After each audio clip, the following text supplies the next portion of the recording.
Welcome to What Doesn't Kill Us, the horror channel of the Fight or Flight Network.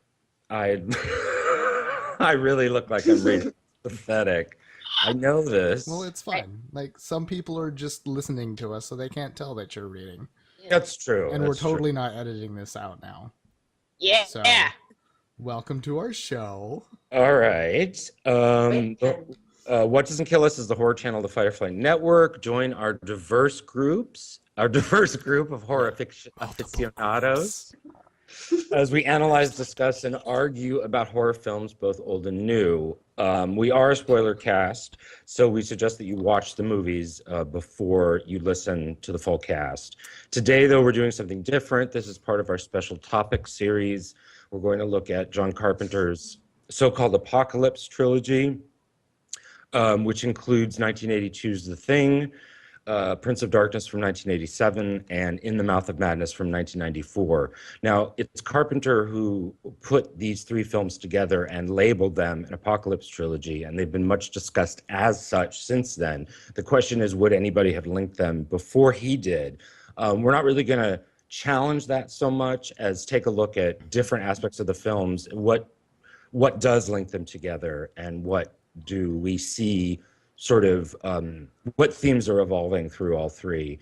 I do have a quote from him from 2004, although I'm sure he called these the Apocalypse Trilogy before then. I don't know if anybody was able to find out the first time he said this. I couldn't find it anywhere. Didn't find any information. Like, all I know is he calls it his Apocalypse Trilogy, and it's you just spilled water all over yourself. Yeah, thanks for so for those people who aren't watching, they now know. Right. I mean, that's why I had this. I have to narrate the weird things that we do.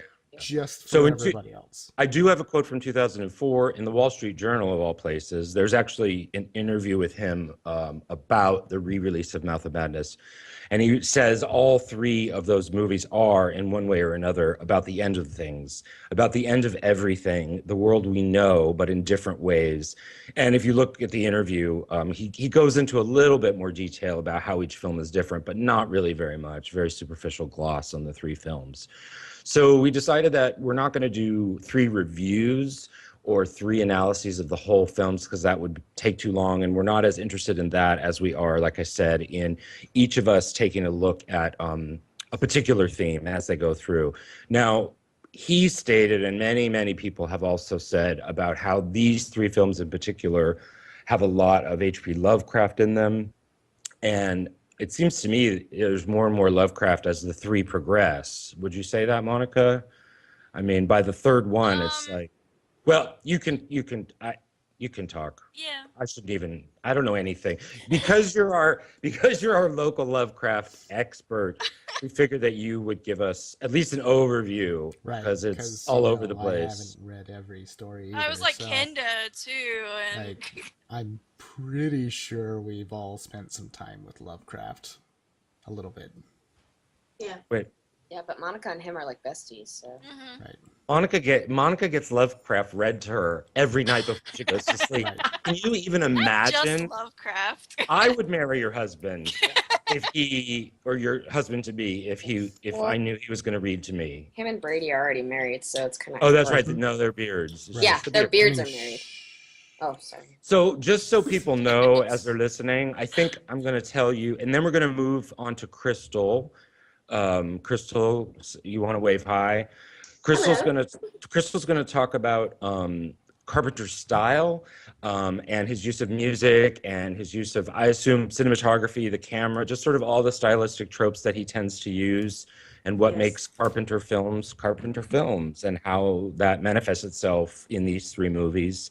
I'm going to talk about a more specific thing, sort of the idea of the individual and the group and sort of individual identity versus social identity. It sounds a lot more highfalutin than it actually is because I think it's really simple the way that plays out in each film. And then, Kenda, you're going to talk about facial disfigurement. Why don't you say what you're...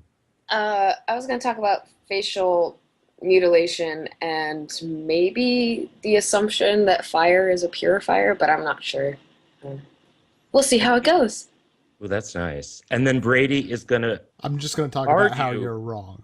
All how Yeah, and that All the of three us. films have nothing to Everyone do of with us. each other. pretty much. And that Oh. Carpenter's full of poop, Yes. right? Mostly.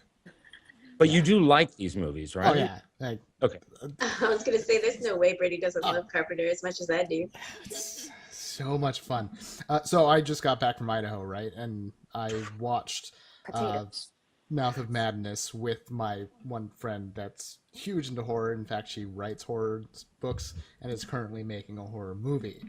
And it's one of her favorite movies ever. So she's like, "Oh my god, we get to share a thing!" So it was a very special moment, and it was fantastic. Did she give you insight into the film? Yes. Cool. So Very cool.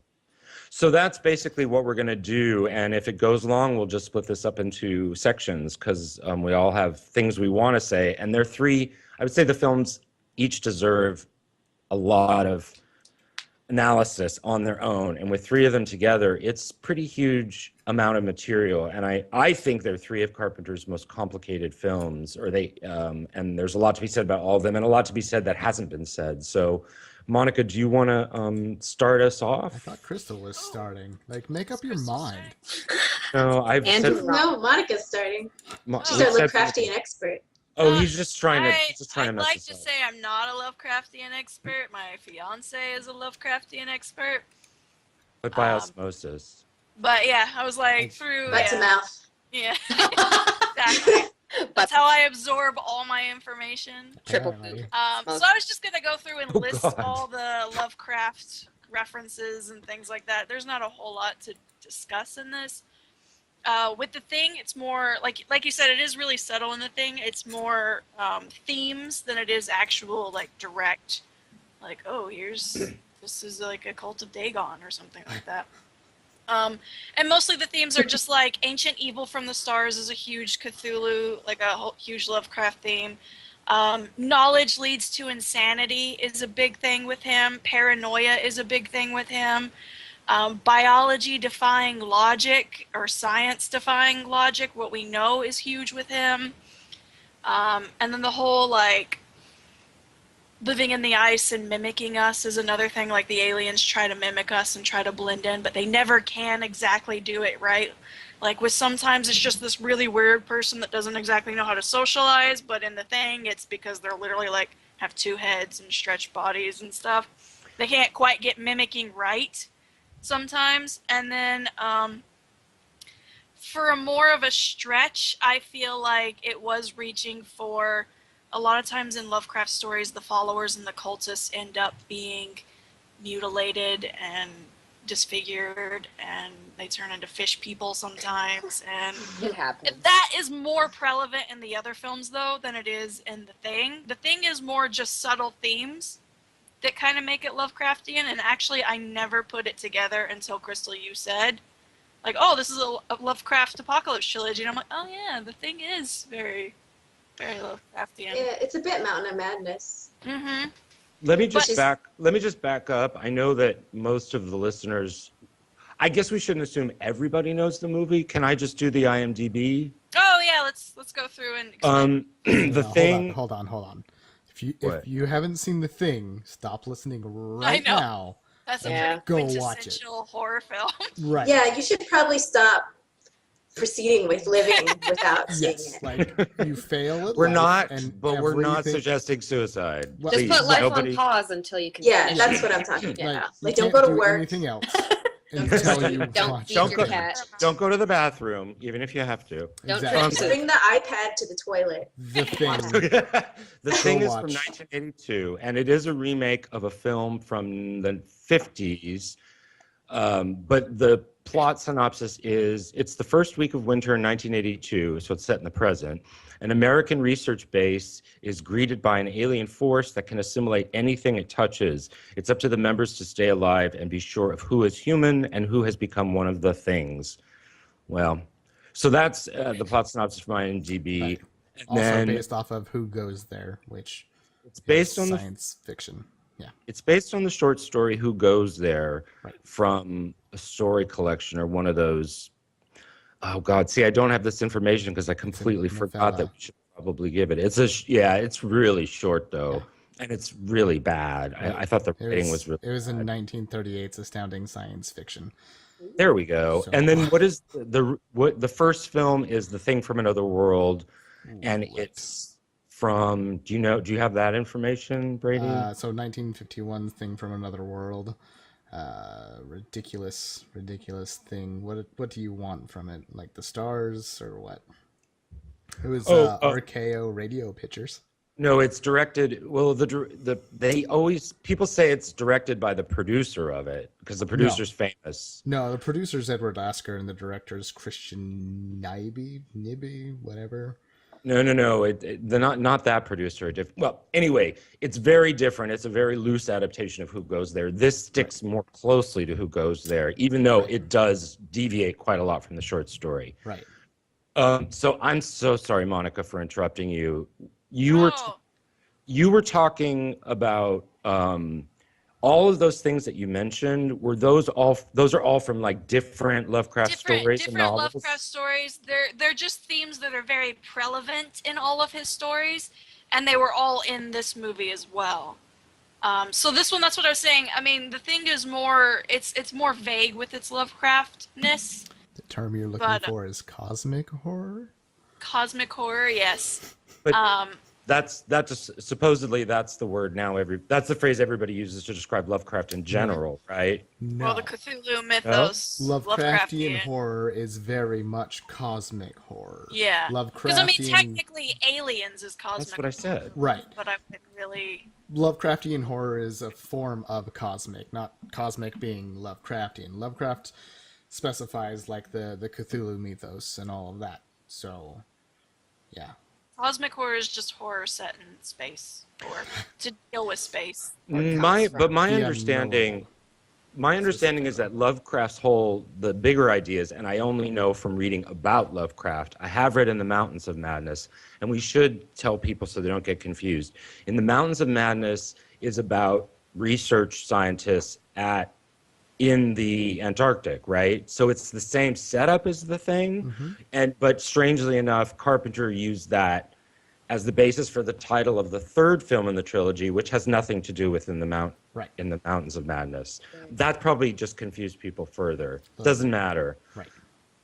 But Mouth of Madness goes with the movie, though. Like saying Mouth of Madness, because the words are coming from his mouth and it creates madness. Yeah, right. Yeah. But you don't think it's connected to At the Mountains of Madness? Story, not so much, but No. there's so much Lovecraft. It's just splooged all over that movie. But my understanding was that Lovecraft, the idea of cosmic for that one. The idea of cosmic horror is that Monica, I thought we were going to have a professional podcast. Right. Can't help it. man is not the most important thing. Like, man is not the center of the universe. That human being, the human race, that the earth and the cosmos is bigger than the human race, and the idea of human centricism, anthropocentrism, you know what I mean? Like, a big thing in Lovecraft is that Earth is not the most important planet on the galaxy, and in fact, it's so inconsequential. It's just where some things landed, and nothing more. Like their car crashed, and they ended up on Earth, and that's all it really is. so when that's we talk, a huge Cthulhu thing, because all other like sci-fi horror is like, oh, Earth is like the prime planet because it's so ripe with resources and all this stuff, and no, it's just the car crashed. It's like a stump on the side of the road they accidentally crashed into. So when you actually talk about explained really well in The Prince of Darkness when the one teacher guy is talking about how you get down to a certain point. This guy? and nothing matters. Mr. Miyagi? Yes, only it's not Miyagi. Crystal, was that racist what you just did? No, he's got a weird eye problem. I can He's barely got, see like, your face 'cause one it's really squint- small. It's like Sorry. one squinty eye. Maybe you're He the always racist. has that. He's amazing. Yes, He's such a good actor, though. right. But And He's not Carpenter's Mr. Miyagi. He's the Three Ninjas guy. right, and Oh, that's also right. never Big mind. Trouble in Little China. Yes, specifically that. I heard that movie. And Carpenter does tend to work with the same actors over and over again. There's a lot of his usuals in these three movies. Excuse me. But so, Monica, when you were saying that the aliens don't know how to assimilate themselves always that well. It's the aliens that have sort of car crashed here. Is it those we're talking about? Or the deep Well, just More in or general, less. I mean, some of them are intentional, but it's not necessarily. I mean, in Cthulhu stories, some of them do intentionally land on Earth, but it's not because of Earth. It's because, oh, this is where Cthulhu is, or this is where the Elder Ones are. It doesn't really have that much to do with us. We just end up being pawns in their games usually, and they try to persuade us or sometimes act like us, and usually in the stories it's always off because they didn't grow up with us. They don't really know what's normal. I know this is a big one, but just for the people listening who have no understanding of Lovecraft, we don't have to do biographical, I hate that kind of stuff, but can you just talk just a little bit about what the Cthulhu mythos is? Just really broadly. Since It's you're our Cthulhu he's a god, he's A He's deity. a deity. kind of. Creature? He's a very Dude? powerful creature from another world Okay. that is slumbering. But Cthulhu is the most popular one, but it's not really just about him, though. I mean, he's just kind of the one thing that everybody's latched onto. There's so much else, and it's to sum it up really quick is really hard. No. Just that it's a slumbering creature is Well, great. Cthulhu is a slumbering creature, and in his dreams come to other people, and that's how he gets cultists and stuff like that. But people see different things, and they interpret them. And I'm actually going to talk about that when I talk about Prince of Darkness too, with the dreams. Okay. But And he has lots of cultists basically that keep trying to wake him up, and he's just like, no, I want to sleep. Leave me alone. he is located on this planet? He's located in like a pocket dimension called Relay, and it's like in the middle of the ocean, and it's this island that kind of surfaces sometimes, and you can only find it. It's in the Pacific Rim, actually, which is Pacific Rim was Cthulhu About type that. thing. Can I find it using Pokemon Go? Yes. Probably. Okay, good. But yeah, so he's like sleeping in this island, and it's just trying to make sense of you should read about Relay sometimes, because trying to make sense of Relay will drive you mad, because it's just got weird geometry that doesn't make sense. Like you'll walk into a corner and then fall into a corner and end up somewhere else on the planet, and it's just not planet, the island. It's really crazy. But yes, he is on like an island that pops up and down from the ocean randomly. And so this mythos travels, it keeps coming up in a lot of his different stories, but not all of his stories, right? There are other stories that are not Cthulhu. Lovecraft actually only wrote maybe 1 or 2 stories with Cthulhu, and then other people have wrote billions of stories, because that's what people have really latched onto.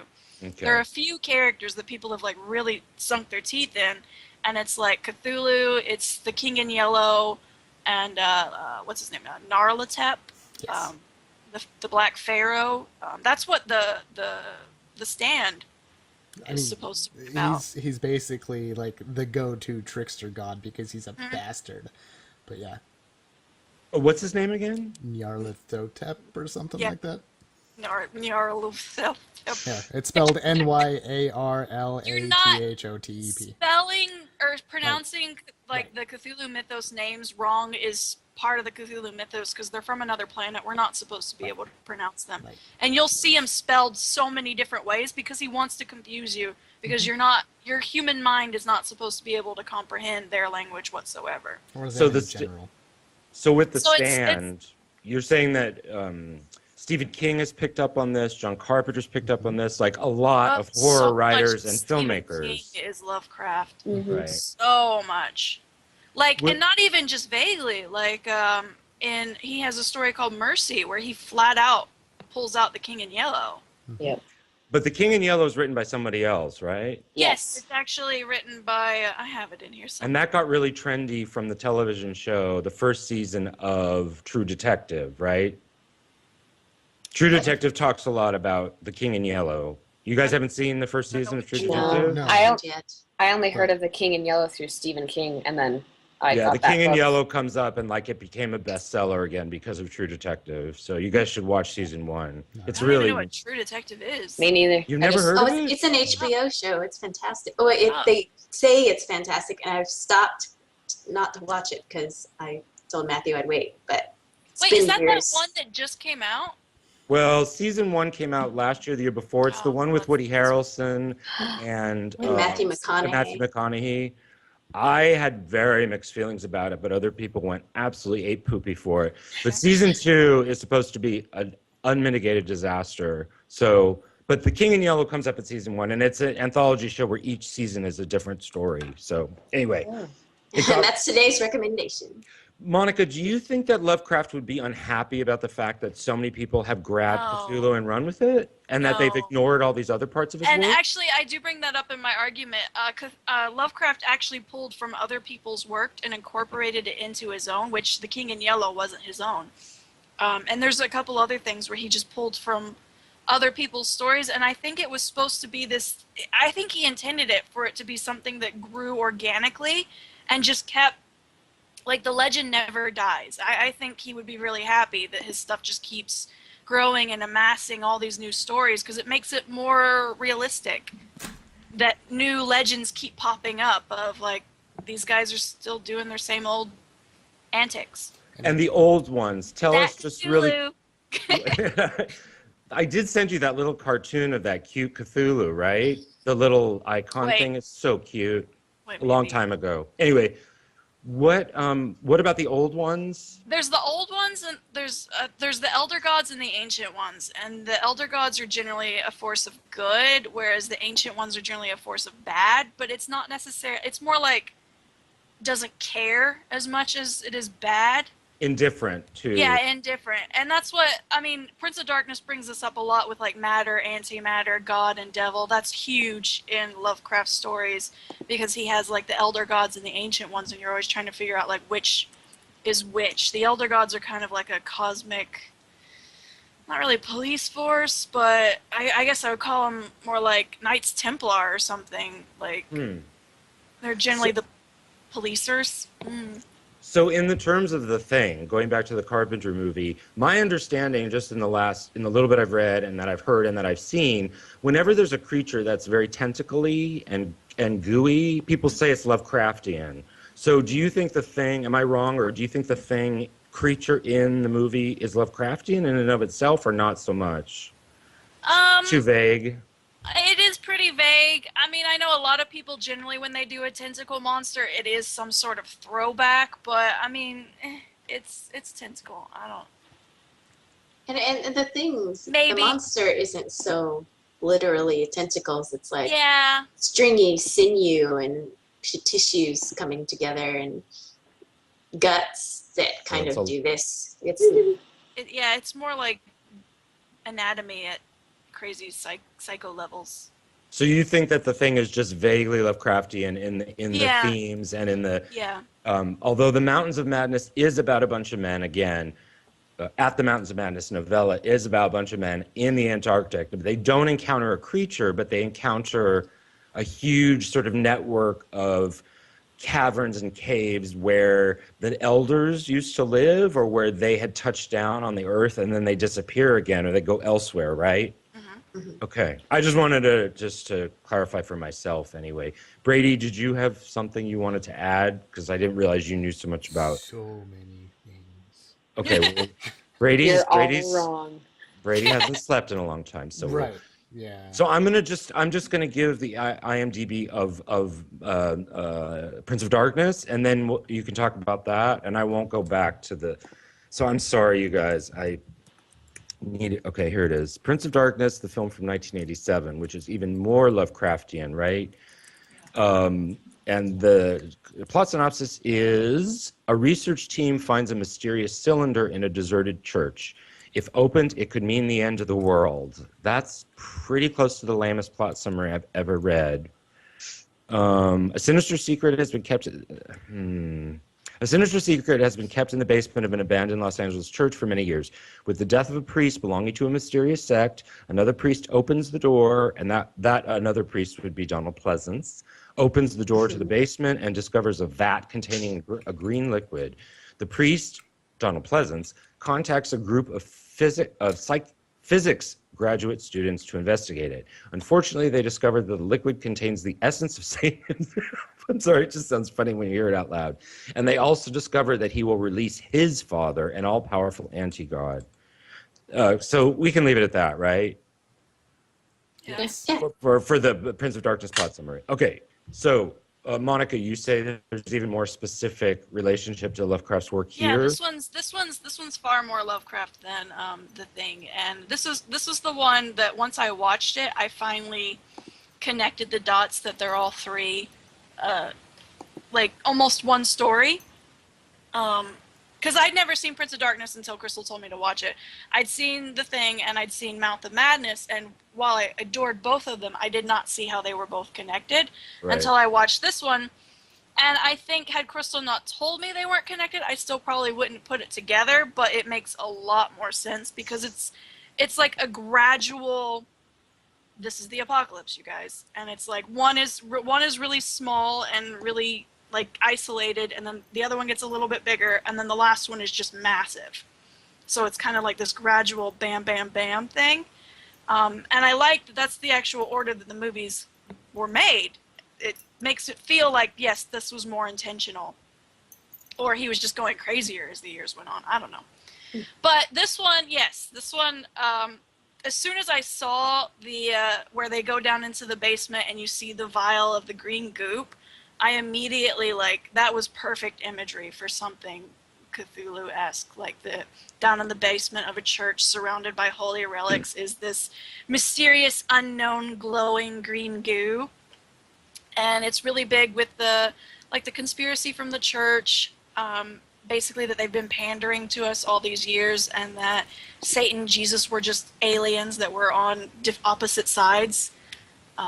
That's pretty hardcore Lovecraft. Again, I mentioned. I'm sorry, what?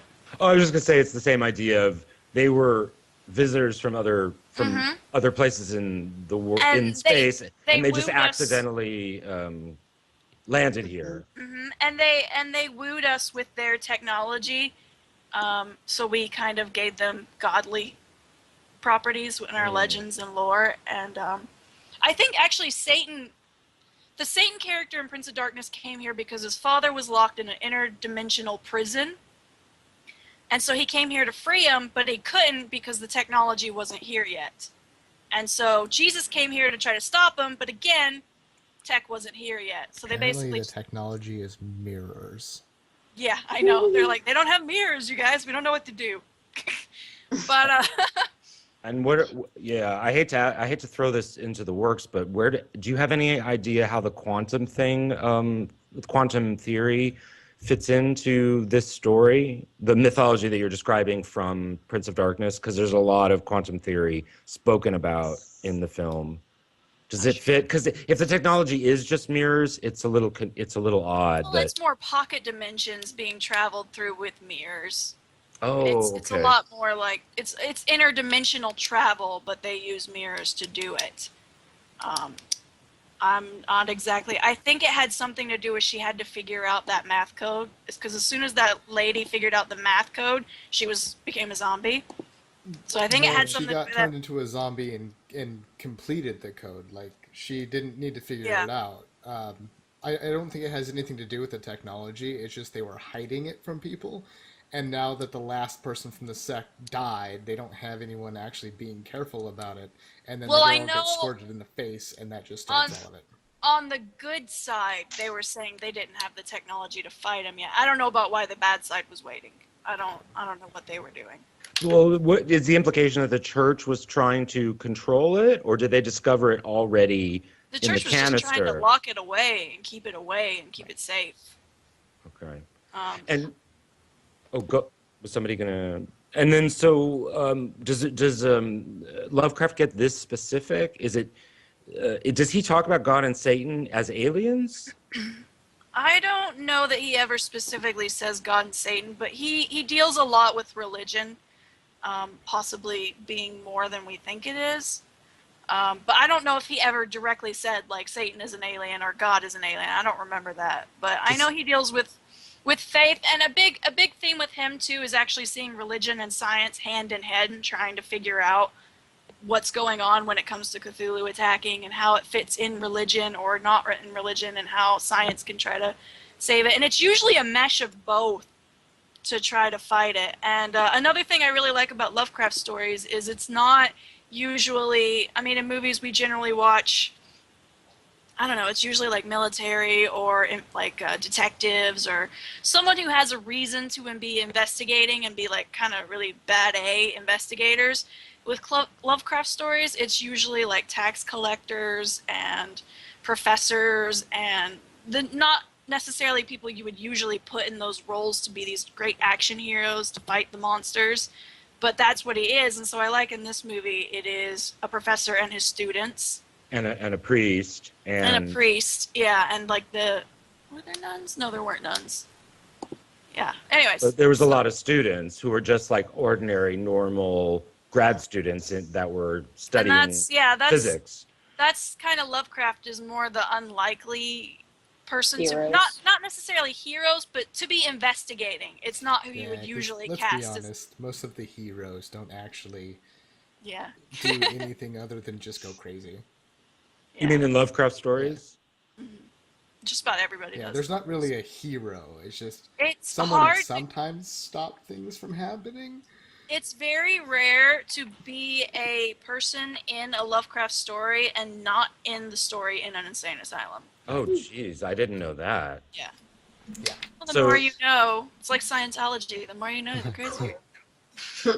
Monica, I have a question for you. Not that there's anything wrong with being a Scientologist. No, there is. There is.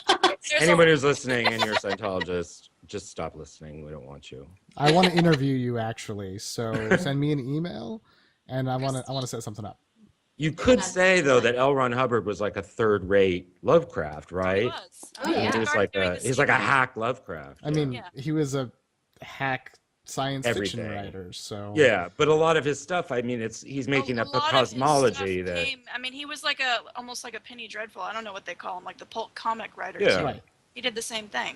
Mm-hmm. He was just kind of a jerk enough that tried to like make more money out of We it. can totally like go. Anyways, we can do it a full anyways, episode. Crystal, you had a question. But I think it's relevant because. Crystal had a question. Sorry, Crystal. I'm sorry. You're very small, which is why I'm having a hard time. Why? That's not a problem for me. Everybody's window is equal size. So my question Metaphorically. was about you mentioning, Monica, that Cthulhu sends dreams to people. And is that, I mean, I noticed that in Prince of Darkness that he's sending I dreams was to going people. to go into It's pretty that. dope. Yeah, do please. Oh, sorry. I didn't mean to That's all stomp right. over your cliff notes. I just made the connection. Well, Cthulhu, he does. It's kind of like his dream. It's never defined if he actually knows that he's doing it, but his dreams do reach people, but people see different things. And a lot of people who become cultists and followers of Cthulhu actually think they're cultists and followers of Satan because they never get the full dream, so they never exactly know what's going on. It's more so the brainwaves of Cthulhu are just so crazy and powerful that it makes anyone go crazy around them. Like, And his it's thought usually process gets the shoved people into their brains. Yeah, the people who get the dreams are generally the weak-willed and the already mentally insane. It's like their brains are more susceptible. Whereas a stronger man might not start seeing his dreams until he starts doing the investigation and starts going crazy. Then he'll start getting the dreams of Cthulhu too.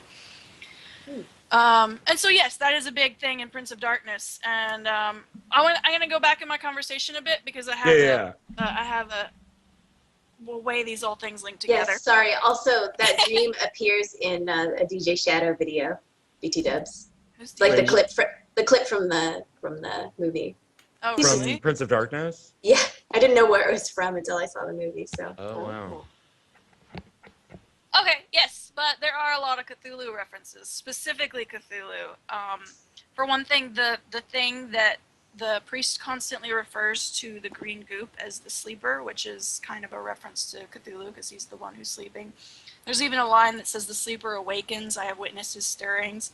That's in the book that they're reading, the ancient book that supposedly is from the same time as the capturing of the green goop, right? Yeah. Yeah. Mhm. Jesus' time.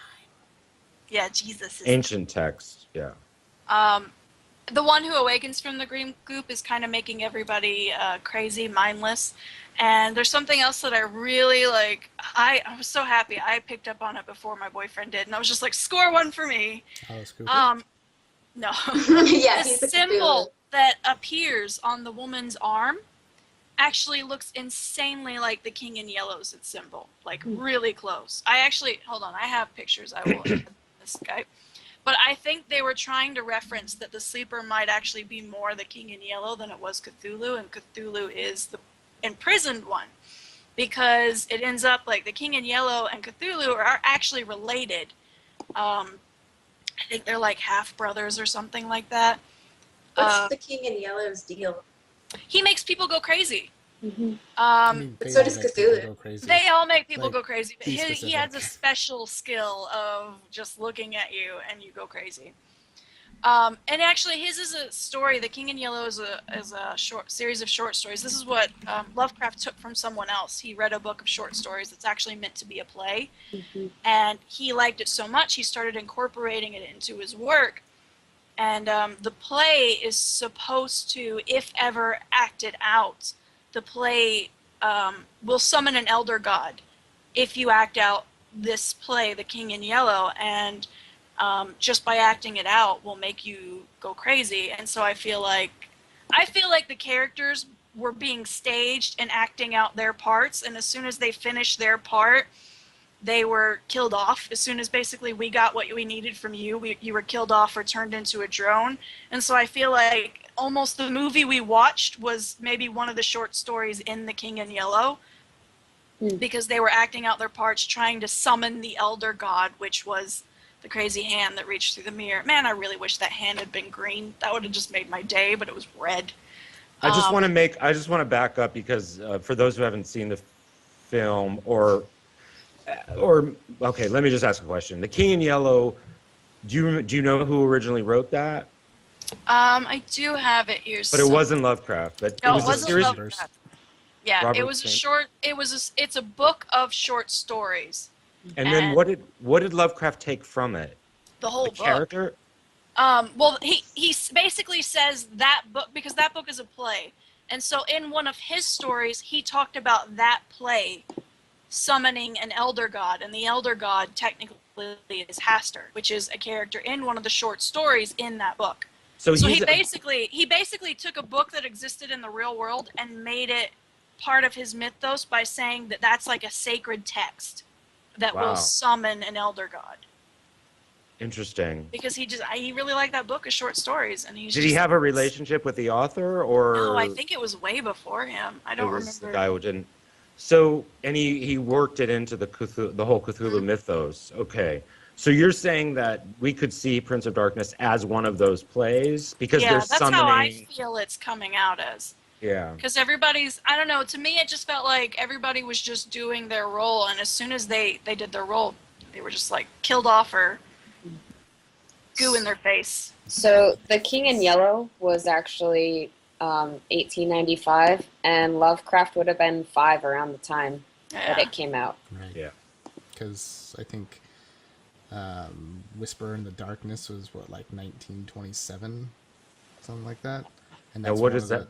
Whisper in the Darkness is one of the books that references the King in Yellow. The King in Yellow. Yeah. Okay. I wonder if anybody Anyways. staged The King in Yellow. I'm sure somebody has. I hope so, because I would Yeah. love to see it. Yeah. Pretty great. I'd like to read it. Oh, it's great. I have it, Monica. I'd love Oh, to really? do it. Yeah. Why don't Um, we just act it out? We'll make the play. Because we're all like stabbing each other and going crazy. All right, but only if I can be the sacrifice girl to bring forth Hastur. Okay. That was a good sound effect. Can I be Alice Cooper? Yes. Okay. Okay. But another thing I wanted to say, let me try to read my thing so I make sure I remember this. In the movie, the people seeing the dream, because everybody in the movie keeps seeing the same dream over and over and over again, and that's what they call them. Like, they have a name for them. It's like the Knights of the Temple or whatever that are protecting them. The Knights of the Dream. I can't remember what they say in the movie. But it's because they all kept saying that same dream, and they thought it was telling them protect them. But in the end, they thought it was coming from a benevolent source that was trying to warn them. But in the end, you actually see the whole dream, and it's saying basically like, haha, you guys failed, she's walking out. And so I still feel like that dream is coming from the sleeper, like it would be coming from Cthulhu. Or the Green Goop, or just someone on the bad side. Like, I think the whole movie, we thought it was a benevolent dream trying to warn people, and at the end we see it's like, this is from 1999, and hey, guess who's walking out of the temple? I mean, Well, who's Guess walking who's it? out of the could church? be it could be the good side, and we're just It could the be bad still. guys. Like we don't know. But also the cultists were huge.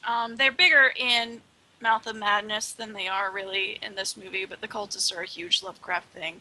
The cultists are the homeless people outside the church, right? Yeah, Led by and- Alice Cooper. That's why Yeah. we brought him up. And they are like, it's very obvious that they're not themselves anymore. Like the woman's holding a cup of food, but it's got maggots in it, but she doesn't even realize. Like that's what I'm talking about. How things are always off with them because they don't realize the food is rotten because they don't eat food, but they're still trying to pretend like, oh, this is my food. See, look, I'm normal. I eat food. It's like a toddler pretending to eat like Mhm. Play-Doh or something. Oh, So that's- I Oh, mean, yes. the cultists are always huge in Lovecraft, and then we go to Mouth of Madness. Which Okay, is my before we favorite. move Yeah. on, I just want to say throughout the course of Prince of Darkness, we see we see a dream, and it's in black and white, and it's like a transmission from Oh, it's in color. oh, but it is okay, but very, it's very like, washed out. It's very And washed out, yeah. But And there's apparently they filmed it on video, and then Carpenter filmed a TV screen showing the video that was shot, so it Right. would be super Mhm. grainy and Yes. super low res. Mhm. Yeah, it looked very Videodrome. hmm Right. Mhm. And you've got it's basically just a camera traveling in front of the church that the whole thing takes place in. And there's a dark figure in some kind of robe standing at the gate or the opening of the door of the church. And you hear a voice like slowed down that says this is a message coming from the future, year 1999, right? So we see the same dream twice, and then the third time, it's no longer a dark male figure; it's a female figure in a robe. And I thought that the female figure in the robe was the girl who sacrificed herself Oh yeah. to I don't keep. think she's actually in a robe. I think she's in the clothes that she went through the mirror in. No, she's holding. Oh, maybe so. So wait a minute. So what do you say? So explain to me just real quick what you mean about. It turns out that's a malignant. That dream is coming from a malignant source. Yeah, see, I feel like it was kind of planned all along. When she came out the mirror, I think that was the way that he was going to get out. Like, I feel like this was all staged. And this was the plan all along, Right. was It was a to get dark- her out. Right. There was a And that's dark the only way figure he could until leave, someone yeah. went in, and now that he's got someone to like actually be a part of to get I out. think they were trying to show the transition, like, what is it? What they did with Tom Riddle and Harry Potter. You see the two spinning real fast together, and then you realize, or what movie is it? I don't remember, but you see, you realize that the dark figure is actually this girl. Like, they're one and the same, because we've been seeing it as a dark figure, and that was their warning this whole time. In the video, they're still warning us, but now it's the girl. So Okay, so the girl is played by Lisa Blount. It's Catherine Danforth, and she's the lead woman, and she's really a great character. She's intelligent, and she's sweet, and she's pretty, and she sacrifices herself, or seems to keep the anti-god from coming out of the mirror, to try right? to trap them all, yeah. But you're saying that was a setup. Now she is the physical representation or manifestation of the anti-god. Yeah, I feel like he somehow possessed her to leave. Like, I don't exactly know. I mean, it didn't tell everything. This is just what I took from it. But from Yeah, a no, I just lot wanna of things, it's generally like a thing to break the spell is a person sacrificing themselves. And if he really can't leave the prison because the prison is there to keep evil beings there, then why not possess a good person to come out? Because that's who can escape the prison is good people. Okay. I just wasn't that's helpful because Prince of Darkness is undoubtedly a very complicated. And I probably just interpreted that just because I was connecting the dreams coming from a malignant source instead of a benign. So probably just me connecting Cthulhu dots, but that's how I felt. And I felt like the whole thing just seemed like, again, because I felt like it was all them acting out sort of like the King in Yellow to summon the Elder God, that when they finished their roles, and her role was the sacrifice, that he was summoned. Okay. That's interesting because I hadn't thought of it that way, but that makes a lot of sense. So it ends up being a much darker film than maybe we think it is. Because, I mean, it's the Apocalypse trilogy. This is the beginning of the Apocalypse. Right. He's escaped. Does anybody have anything they want to say before we move on to Mouth of Madness? I mean, probably. Just right now. I mean, there's a lot of random racism and sexism in Prince of Darkness. Oh, which is my God, funny, yeah. But I think it's the opposite. Lovecraft is pretty racist like, and sexist. Dude so. is like, do you know you could probably pass as Asian? How is? But it's an Asian saying that. That's an Asian to Asian joke. He's trying to be cute, and he ends up. But she's an asshole. Yes, she is. I don't think she was. Yes, she was. Crystal, she might be half. She didn't look like. I think she might have been half, and that's why he was saying you could pass as an Asian. And she's like, but he was. I think he was. Because when he was about to die, he's like, "I didn't mean it. You don't look Asian." Like, come on. I thought she was obviously. I thought he was trying to be cute, Racist. Asian to Asian, but it was just really bad. And then when it comes to the sexism, how married is she? After he's pitching her ass and wanting to like. Oh my God! Like, I was so furious. Wait. At that dude at the beginning. The dude at the beginning, like, pinched this girl's butt, and she's like, "Ha, stop it!" And then it's like, the other nerd is like, "Well, what's with that?" And he's like, "Oh, she's married." Well, how married? Like, really? How married? Married is married. And I mean, if she's married, why were you pinching her butt, dude? He said that he knew her. His response was that he knew her from a class where they had like a friendship from before. Right, but it's 1987, you guys. There's nothing wrong with what anybody did. Okay? But the 80s were all about sexism and racism. Okay, so in The Mouth of Madness from 1994, the third film in the Apocalypse trilogy. Oh boy, good luck getting a plot synopsis on this one. I know. An insurance investigator, in the short version, an insurance investigator begins discovering that the impact a horror writer's books have on his fans is more than inspirational. That's not very good. No. Let's try another one. With the disappearance of hack horror writer, I like he called him. I thought that's up for debate whether he's a hack or not. Do you know what the term hack is? Like, do you know where it comes from? It's basically just someone that produces lots and lots and lots of the same type of material. It's not necessarily bad. It's not necessarily good. They're just a hack, and that's all they do. They're a one-trick pony, and that's all they kick out. It started back when the radio thing ads started being really big. So you had a lot of people in like the Bronx or whatever doing little piano ditties, and they were hacks because they just kept hacking out more and more music. I could buy into that, but I think the implication is that a true artist is going to reinvent themselves each time. Why are you getting mad? Buy into that. I gave you the actual, like, this is where it came from, and you're just okay. But nowadays it just has a general bad connotation. But I think the reason it has a bad connotation is that it's in our culture. An artist is supposed to reinvent themselves every time, and if they're doing the same thing over and over, that automatically means they're not very good at being an artist. I'm just saying that's why it has the negative connotation that it does. That's just my interpretation. Okay, with the disappearance of hack horror writer Sutter Kane, all hell is breaking loose, literally, with an exclamation point. Author Kane, it seems, has a knack for description that really brings his evil, creepy crawlies to life. Who wrote this? I should have vetted this. I'm so sorry. And also, the best part about like the hack comment from your perspective, since it's saying that it's bad, they also point out that Sutter Kane like outsold Stephen King. Yeah, it's a giant joke against Stephen. Yeah. Also, Sutter Kane was heavily based on Stephen King, and then they just put in that jab, like, he actually sells more than Stephen King. Yeah. Okay, let me just where I'm almost done. Insurance investigator John Trent, who's played by Sam O'Neill, is sent to investigate Kane's mysterious vanishing act and ends up in the sleepy little East Coast town of Hobbs End. The fact that this town exists as a figment of Kane's twisted imagination is only the beginning of Trent's problems. I think that's a better, okay. So with that said, Monica, do you want to continue forth with how Lovecraft continues through this trilogy? Yes. I'm going to read you what I literally wrote on this one because I just put where the hell do I begin? Not what she figuratively wrote for this, but Completely different.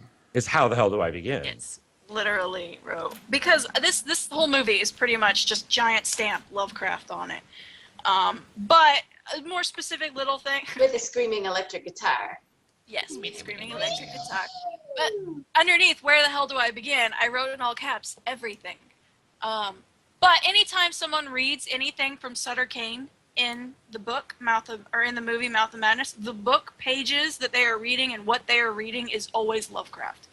Every single one of them. It's like from Rats in the Walls, parts of it's from Dunwich Horror. They all come from Lovecraft stories. It's a throwback to him. Sam Neill has a line when he first starts reading the books himself.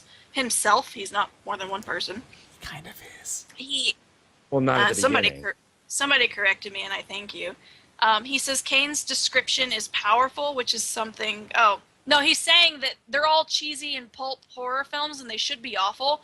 But the way he writes is powerful, and it drills you in, and that is something that pretty much everybody says about Lovecraft. Like, they are cheap, pulpy horror films, but the way he writes Horror is novels, so you mean, horror brilliant. stories. Yeah, sorry.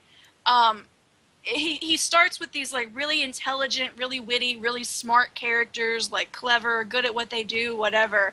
And the more they learn about what's going on and the more they know, the more crazier they get, and also the more crazy the writing gets with it. And so it's the words themselves that you are reading get crazy with the main character, and it's really brilliant, and it's really good the way he does it. Makes you feel crazy.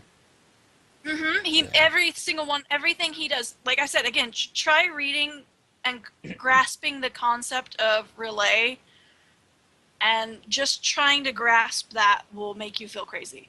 And that's what he's really good at. It's brilliant. He's awesome. It's really big on what is real and what is fiction, what is madness, what is from another dimension, what is science I don't understand, and what is just me going crazy. Like, that is very prevalent in Mouth of Madness, and that is very prevalent in everything Lovecraft does. Sutter Kane quite literally calls the demons that he's trying to summon from the other dimension the Old Ones, which is another reference. Again, malformed cultists, like cultists of Dagon, like I said, turn into fish. Cultists in Lovecraft stories generally end up with like pustules and weird, as if just following these evil entities turns your physical flesh into rot because of what you're I don't know, it's never completely explained, but all the cultists end up like with peeling skin and just malformed, and that's Mouth of Madness. As the movie digresses, all the people in the town start like getting grosser and grosser, and the fact that the townspeople don't even know if they are real or if they are Sutter Kane's stories is fantastic. No, like knows. even The who? The one guy. The one with the axe that's talking to what's his guy? The one in the bar. Yeah. oh yeah, Like, he he's like, knows. oh, Sutter Kane just wrote me. Yeah. Because I made the Sutter joke Kane of, wrote me I'm this not way. bad, Yeah. I'm just written that way. Yeah, that's huge too. Aside from that, there's just other fun things in the movie that I noted that I didn't know if you guys noticed. The writer's room number when he was in the hotel was room number 9, and when he was in the insane asylum, he was in cell number 9, which makes you question what's real and what's not. And another thing, you know the scene when they're on the bus and he says like, oh, my favorite color is blue, just to like show like, oh, how powerful I am. In the movie, even before that scene, anytime there's a close-up of a person, it does not matter what their natural eye color is, it is blue in the close-up to show the extent of Sutter Kane's power, because it's like he changed everyone's eye color to blue. And then, but later in the film, the people outside of Hobbs End, We're gonna. they have double. You're Have. cutting out. Stop. Just give it a second. Uh-oh. Okay. What Oh, happened? I can't hear you. Pause. All right. I can't hear you. So sound check, everyone. Hello, hello. Check. Hello? Testing. 1 2 1 2. Now we're Noel's going fluctuating. in and out for me. There's a little, Everyone's there's a little fluctuating. delay on you, Noel. Uh-oh. And you're going in and Gonna out. drop. Nope. Hope not. Testing 1 2. Testes 1 2. Isn't that hilarious? What? Hello? Okay. While we're doing this, I put in the king in yellow, and the symbol on her arm, so you could look at. Sweet. Ooh. Fair enough. Yeah. Okay. Oh, It cool. looks like okay. we might be back in business. I'm Okay. gonna start Yeah, a recording few again. technical difficulties. Crystal, are you there? Yes. Okay. Okay. It's No, it's we always sorry. pretty. Sorry, I was we just- had some technical difficulties. No, continue. I was just asking about the people with the double, what do you call it, double irises in their eyes? Oh, They have yeah. those. Oh, so creepy. I think What's- that was just another pullback to. I don't exactly know what that was, but I just took it again. Cultists of Dagon get like fishy, and generally the eyes is the first thing you notice. But I don't know if there was something more beyond that. I just took it as the general. Oh yeah, cultists. Okay. Maybe. I don't know. There I are didn't- other things. Sorry. No. I just didn't There- know that. I didn't know that Lovecraft was known for being meta. I thought that I didn't know that the idea of in and out of the story, and I didn't know this whole Yellow King thing Lovecraft is was he known was for- absorbing somebody else's book. Questioning reality. Mhm. So that would be. Yeah. Is- He basically questions everything that we just automatically accept all the Mhm. time and challenges that. It's like we assume physics is a thing. It's not. And he's like, nope. But other things I found interesting. John Carpenter wrote Prince of Darkness, but he took on the name Martin Quatermass, which is a famous character from a Nigel Neal film, who's a sci-fi writer who is famous for Lovecraftian movies, and it's who he took most of his inspiration from when he was writing Prince of Darkness. Pickman Hotel in Mouth of Madness is a reference to Pickman's Model, which is a short story by Lovecraft about an artist who paints these beautiful but incredibly disgusting and terrifying monsters, and then it ends up that they're not coming from his imagination, like he's actually seeing them. Like, which is also a Sutter Kane when he was like, oh, at first I thought I was making this all up, and then it turns out they were talking to me. At the end. Oh, and the scene where he rips the pages open Yes. and you Yeah. can see the text, that's from Rats in the Wall. Oh, That's a Lovecraft book. that's awesome. The actual text in there. And then also all the stories of Sutter Kane were play on Lovecraft books, like Hobbs End Horror was Dunwich Horror, Whisper in the Dark, there's a book called Whisper in the Darkness, Something in the Cellars, Rat in the Walls. Hunter Out of Time, there's two of them. There's Shadow Out of Time and Hunter in the Dark. And so So you just all the book pushed- titles were play on Lovecraft books. Huh. So it's very Lovecraft in all three of these films. And like I said, I would not have put The Thing and Mouth of Madness together without seeing Prince of Darkness.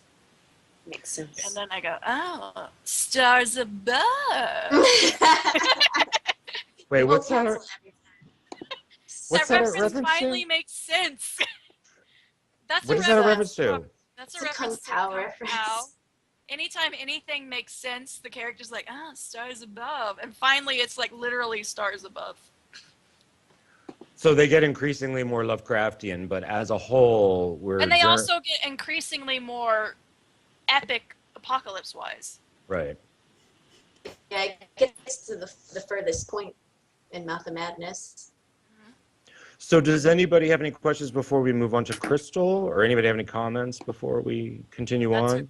That took way longer than I thought it was going Yeah, because we're already sitting in, like, almost an hour at this point. Yeah, we just might talking I had a about f- up into 3. I had a feeling, Yeah. as I said, but That's it's good. okay. It's super interesting to Yeah. link all that stuff together. Yes. Especially when I've only read the one too. novel Yeah. from and him. too. So There's all kinds of things, like when Monica was talking about how like there are other authors and such that bring it up. Back when Lovecraft was actually writing these things, he had a handful of friends that would get together and they would write the stories together anyway. So it wasn't just his; it's just his Yeah, and name was on it. that's one of the reasons why I feel like he would.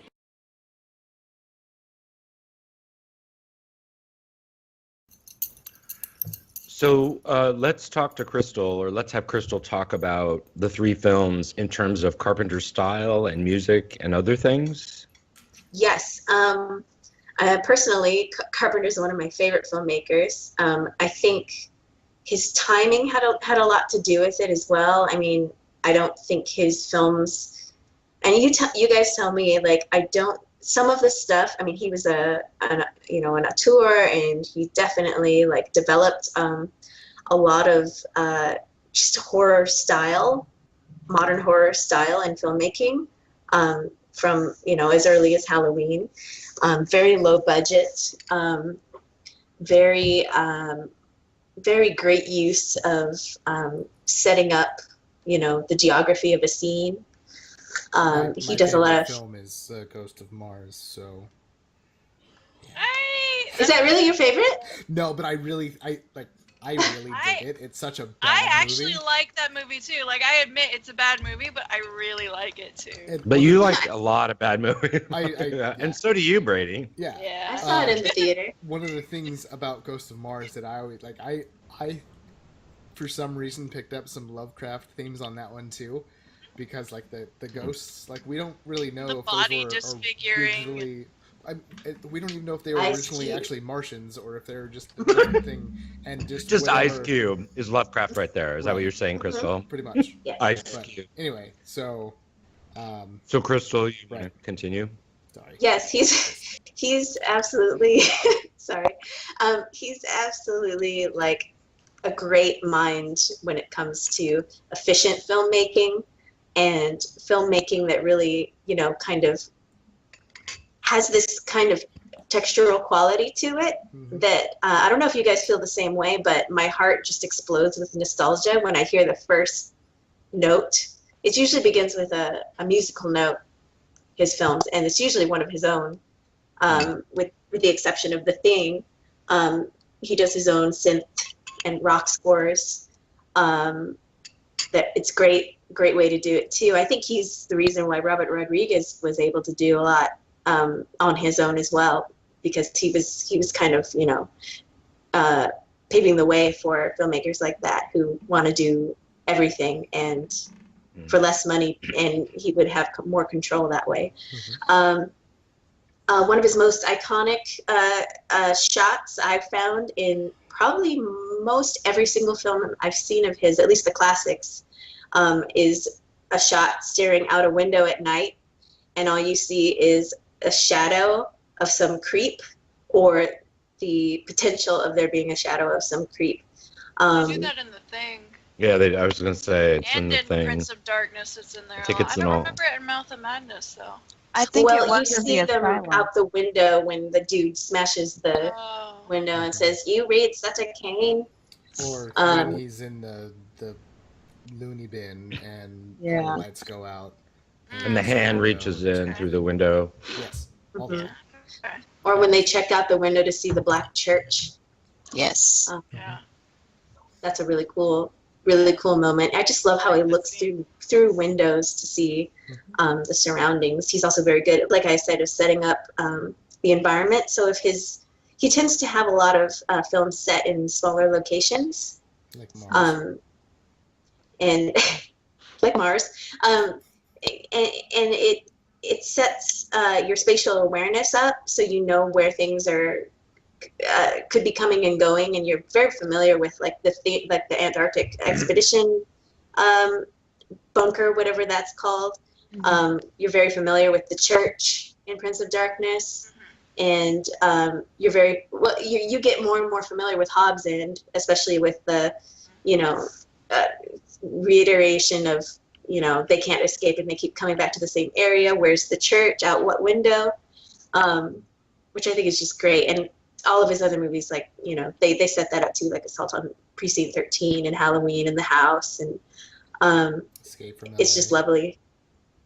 Escape from LA does set geography, even though it's very inaccurate geography. Okay. That movie's insane.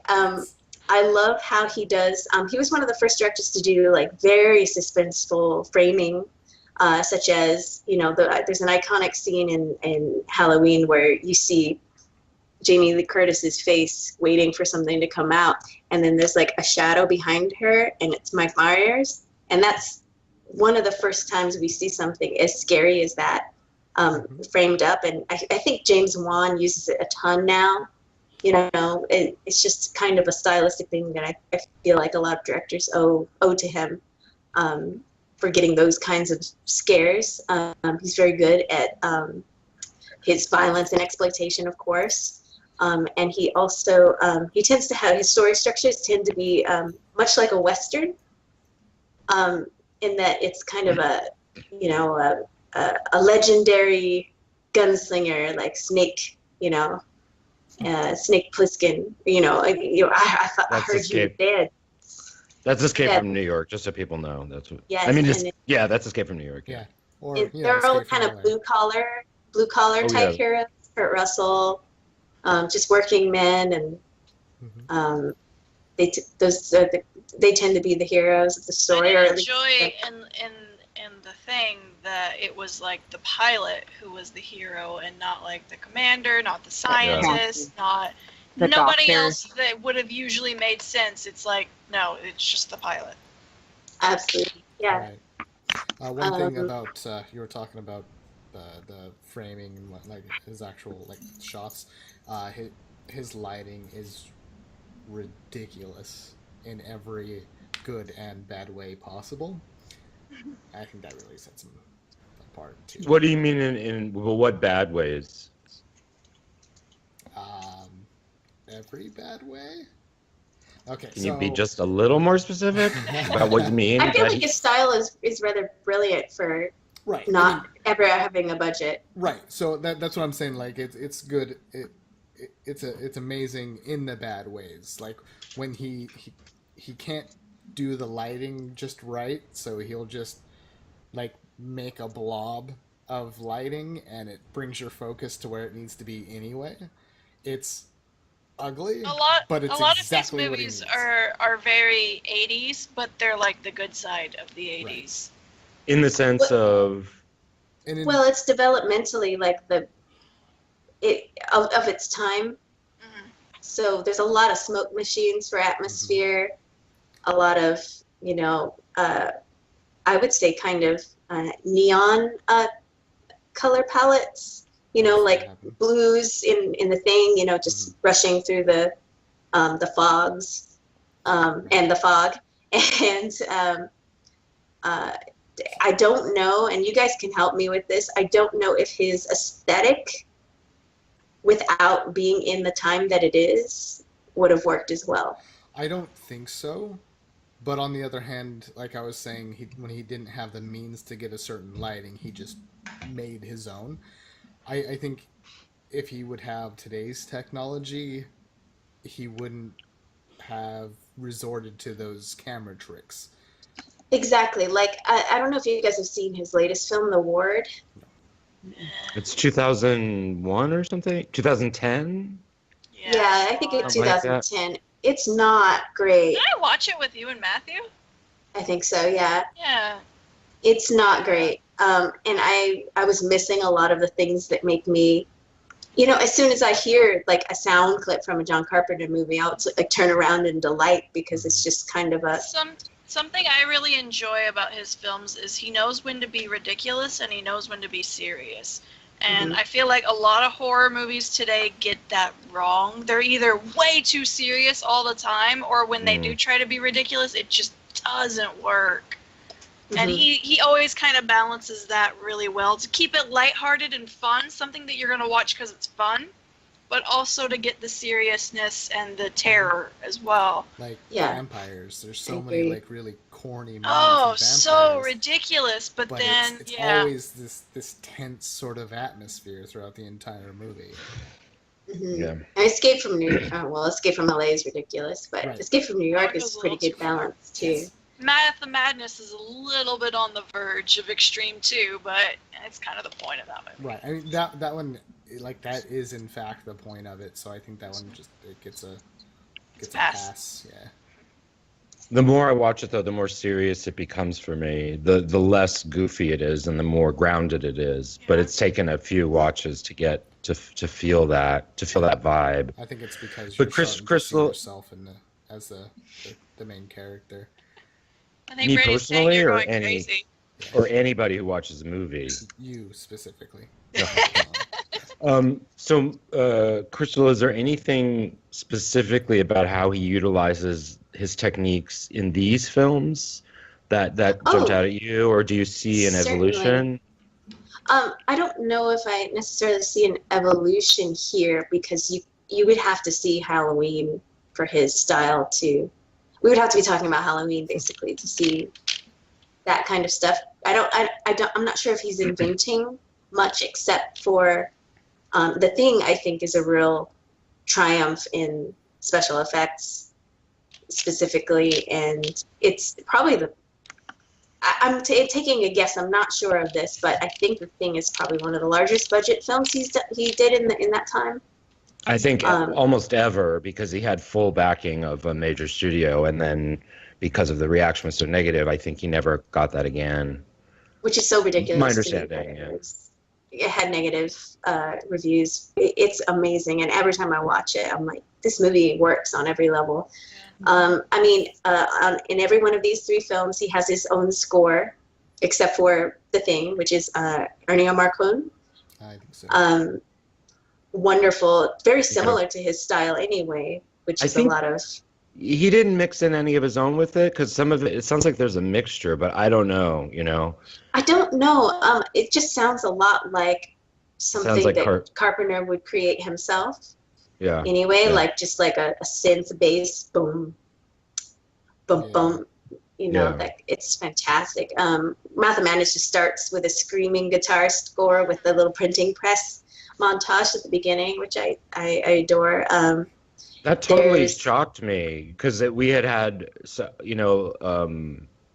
least in the previous two films, but most of his films, there's the beginning, there's his synth stuff, and then when this guitar started for the Mouth of Madness, how do you read that? Because I didn't know how to read that. I still don't know. It's such an odd juxtaposition for the subject matter of the film. Is it because the film is so crazy, or I don't know? I think What do you think? so. And when I hear something like that, I'm like, I know that I'm gonna have the time of my life watching this movie. It's kind of just it's a little bit of a dated style choice, but he's the one who created the style, so that's all right with me. Interesting, yeah. I love the giant mustaches in Prince of Darkness, by the way. There's so many modern directors and directors that we've talked about on this podcast that have just directly taken from his bag of tricks and owe him a lot. Especially like I had been mentioning previously, Hateful Eight. Quentin Tarantino even said, I have a quote from him: "The paranoia among the characters was so strong." Tarantino said of John Carpenter's The Thing, "Trapped in an enclosure for so long that it just bounced off the walls until it had nowhere to go but the audience. This is what I was trying to achieve in The Hateful Eight." So it was clearly just an homage to The Thing, starring Kurt Russell again in a Did it work? snowed. Did it work for you, Crystal? It worked on that level. I mean, if we want to talk about Tarantino films, it's probably one of my least favorite ones, but that still means it's good.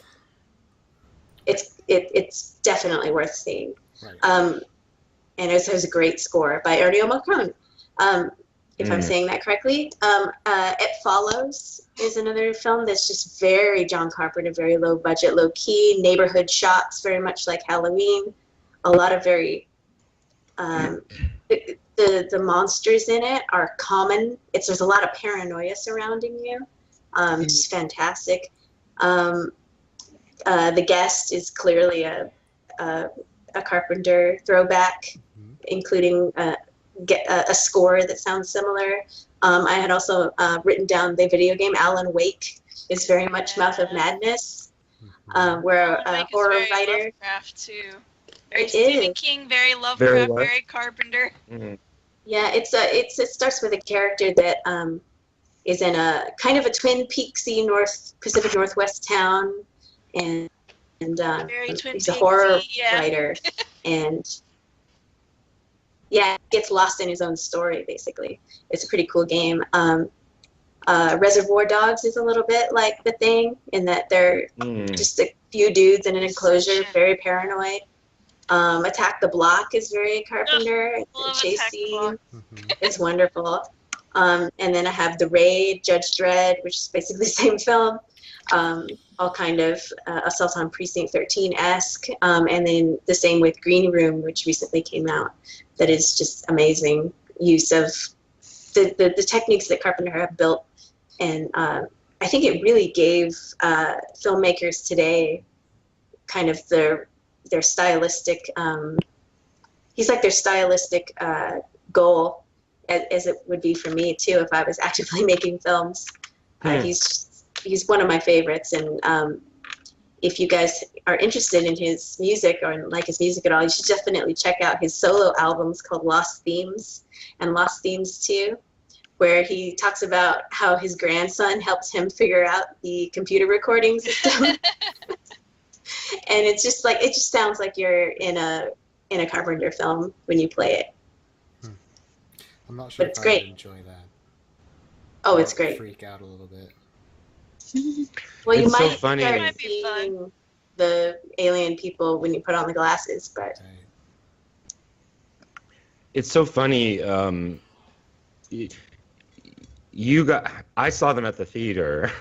You guys saw them on VHS or DVD, and now young, kids are what I would consider kids are making films inspired by him.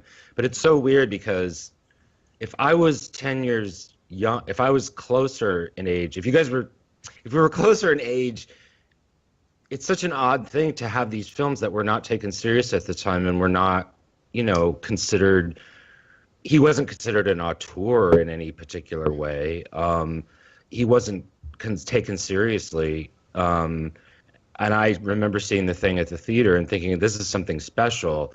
And I guess I wasn't fully aware of how hostile the reaction was. I had some understanding of it, and I still kind of understand why it was. But to have this coming back 20 years later, it's just so, you can't imagine how strange it is for me, because it really is like, it's like this whole new, it's like living the same thing over, but in a completely different way, and having so many more people share, what I experienced, which is great. It's like the Pokemon Go app now. No.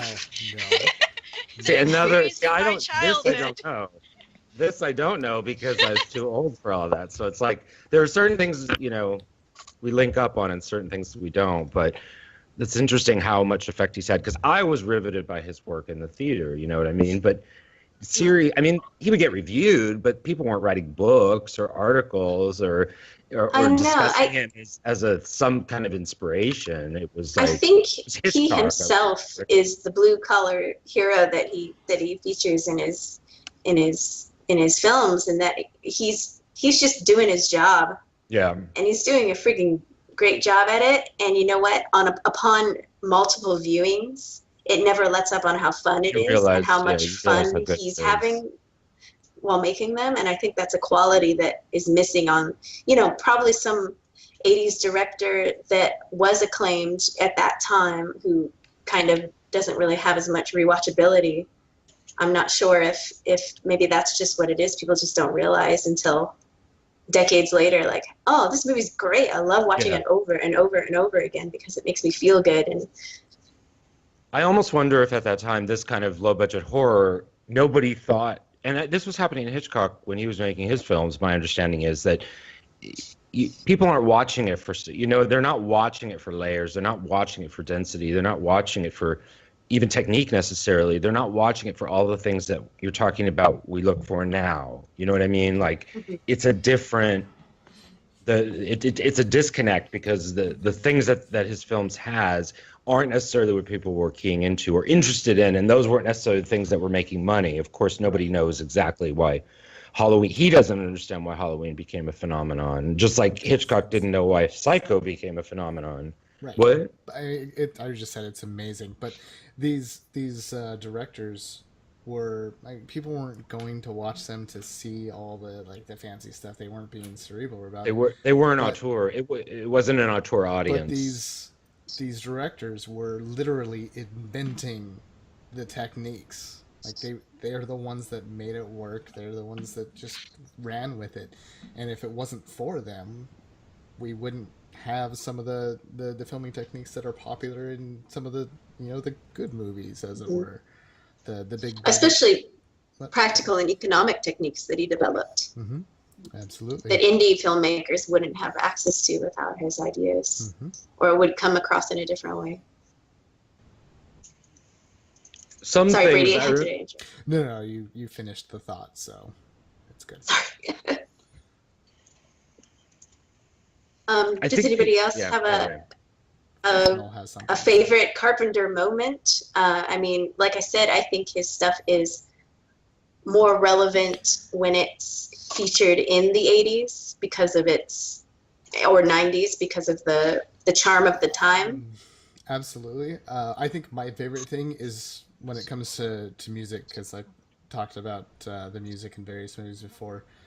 His really like sharp high notes happen after the reveal, so it's not like it builds up to it and then it's there. You see it and then it's like, yeah. So it's almost like you have to have that moment to process everything before you scream. You get that initial like reveal, it processes, and then the music hits you and you're like, oh shit, what's going on? The reveals tend to happen in silence. Is that kind of not necessarily? Yeah, there's 1 second. There's none of that sting, that scream style, like, and then you know when just there's so many horror films out now that just have the exact same beats. Right. And when you reach a certain beat, you know something's gonna pop out, or it's gonna wait a second before you think it's gonna pop out and then come out right after, and it's just kind of. Those are the only scares they seem to have these days. Yeah, and a lot of some of the scares, like they have that high pitched like note that comes out at the exact same time. So the jump telling scare, you what to think. Right. The jump scare doesn't necessarily come from the visual, but from the audio perception to begin with. And Carpenter usually gives you half a second to realize what you're looking at before that music hits you. Oh, I never noticed that. That's really interesting. I'm going to be watching for that now when I see his films. It's good stuff. I think some of my favorite things that I pulled out were definitely related to his creature creation. Like, I was freaking out over how awesome and artistic and just fun it was. Yeah, it's classic. I love in Mouth of Madness just the wall of monsters ran through the tunnel. I know. It's wonderful. It is a benchmark. Right. That moment. Basically, like all of the creatures Sorry. that he's gone through. I mean, we look at the Fog or even Ghosts of Mars. I will continue to go back to that all the time. What else? They Live, things like that. Like They Live for sure. The creatures are great and They Live. They're funny and scary at the same time. Again, that balance of tone thing. Yeah. He can even do it with the creatures. Yeah, I think that's probably my favorite thing, is just because I like 80s movies. I like ridiculous movies, but I also like horror, and he does it well. He makes it work, and I like that. Right. Yeah, and his films are a benchmark for practical creature effects, which is kind of why it was a little bit of a shame in the Thing sequel or prequel that came out, that there was so much digital enhancement to the creatures, because I've seen That's a silly the choice. studio. I've been in ADI where they have all of the practical creatures already built, and some studio executive said, we need to enhance it somehow, Right. which is really unfortunate because that's the reason why the thing is amazing, because it's not fakey looking, and I mean they did a good job, but Well, There's something about when it's the practical, I don't know, it's something about how it's not perfect. It's usually weird and malformed, and it makes it more gross. right. It's so much more CG, gross. yeah. If we look Especially at some of these movies that still hold up, like The Thing, even Big Trouble in Little China, Tremors, Alien, like these are all practical effects and creatures, whatever, but they still hold up to today. Like that, one of the big things about The Thing and Tremors specifically is you can watch those now and it still has that same sort of feeling. They still stand up. So when we look at some of the other movies that have come out with the special effects, you instantly see that they're dated. They're here and gone. Yeah. But in the 90s, would people have watched the practical effects from the 80s and said that's so cheesy looking? I think they would have. I mean, I'm for not movies might like have. Chud, sure, but Well, I think on retrospect, people have realized that they've made a terrible mistake. Well, not a terrible mistake. They don't They see something new and shiny, and they don't understand it, and then they're like, "Oh, this is so amazing!" And then the next movie that they see, it's even more amazing. So then that older one looks janky, and it just keeps this pushing the cycle of quality. And the thing that is inherent in making CGI creatures is that it's 100% perfect, and you have to work to make it imperfect. And with practical effects, it's the other way around, and that's why they're so they're tangible, they're real. Like Ray in Hellraiser, I know that his flesh is just foam and paint, but it's disgusting. right. Because it's foam and paint, I feel it much more than the most realistic skin shader and blood effects that come out. It's fantastic. Because it's Again, more tactile to Yeah. look at. Again, in the day, we would have said, oh, that's, even at the time of watching it, we would have said, oh, that's cheesy. The more tactile it is, the way you're describing, probably the cheesier it was, or if we knew It goes back that and forth. The Really. thing though But then was it went out of creature feature that stood out. Right. It's kind of like the old Romero zombie movies or the Evil Dead too, where they will stab something and the blood is pink and it's weird and but for some odd reason you're still just like, oh, what is going on? Right. Why is this so disgusting? Right. Yeah. I like to The weird, and when they eat in which movie is it? One zombie movie they're eating, and it's like you see them rip a dude open, and it's literally just foam. And you see it, but it's still so disgusting because your mind still connects that that's that dude's body. You're like, it's like what is 80% of foam? zombie movies, really. Well, a lot of times they do turkey legs and stuff like that, but there was Really one. do exist, It's but- one of the Romero ones. It might be. Oh. It might be the Dawn of the Dead. I think it's the one in the mall, but I can't. well, the famously Night of the Living Dead. They got a It was- butcher. They got there was meat. Right. they got actual meat. Crystal, Yeah. you were gonna. I mean, Kenda, you were gonna say something a second ago before you got. Sorry, Kenda. Oh, it's okay. I don't even She remember. was actually trying to interrupt at that point, so Probably. it's her own fault. Yeah. So I have a lot. I is it all right if I just go ahead? Yeah. Okay. So my whole thing is about. This is what happened. People talk about Halloween endlessly, and I have yet to hear a single person, except for maybe us, but a single person say anything about what Halloween is about. All they do is talk about Halloween this, Halloween that, the camera. It's like, well, what is this movie about? So I read two analyses, and one of the two really, well, they were both really good, but one of them really got me, and it said. It was talking about 70s and 80s horror in general, that in Halloween, basically, you are on your own. It's every man for himself. There is nobody to help you. Your friends aren't going to help you. Your parents aren't going to help you. The woman next door is going to close the blinds. The police aren't going to help you. The doctors, if you don't know how to. reality. Sorry. Well, It's uncalled for. they were saying, they were making the point that that this was a new reality, that this was what the late 70s were about and into the 80s, that it's every man for himself. So I was thinking about this idea of the group or the community and the individual, and I think all of his films deal with that in a certain way. But I think that, human survival depends on individuals coming together and working as a group. And I think sometimes in his films it works and sometimes in his films it doesn't. Certainly in Halloween, it doesn't work, or everything fails her. The only thing that saves her is herself, essentially. But I'm not going to talk about Halloween. But I think that the thing that I've said in the past that's so exciting about that film is the idea of men together, trapped and enclosed. And I think that Assault on Precinct 13 came before the thing, and everybody should watch Assault on Precinct 13 again. Even if you've watched it, watch it again now. It is perfect. So good. It is so fantastic. It's just incredible. Because that film is about and it's the same thing with Night of the Living Dead and a lot of horror genre. Here, 6 people in a house. They're being attacked from outside. Are they going to get their shit together? Or are they not going to get their shit together?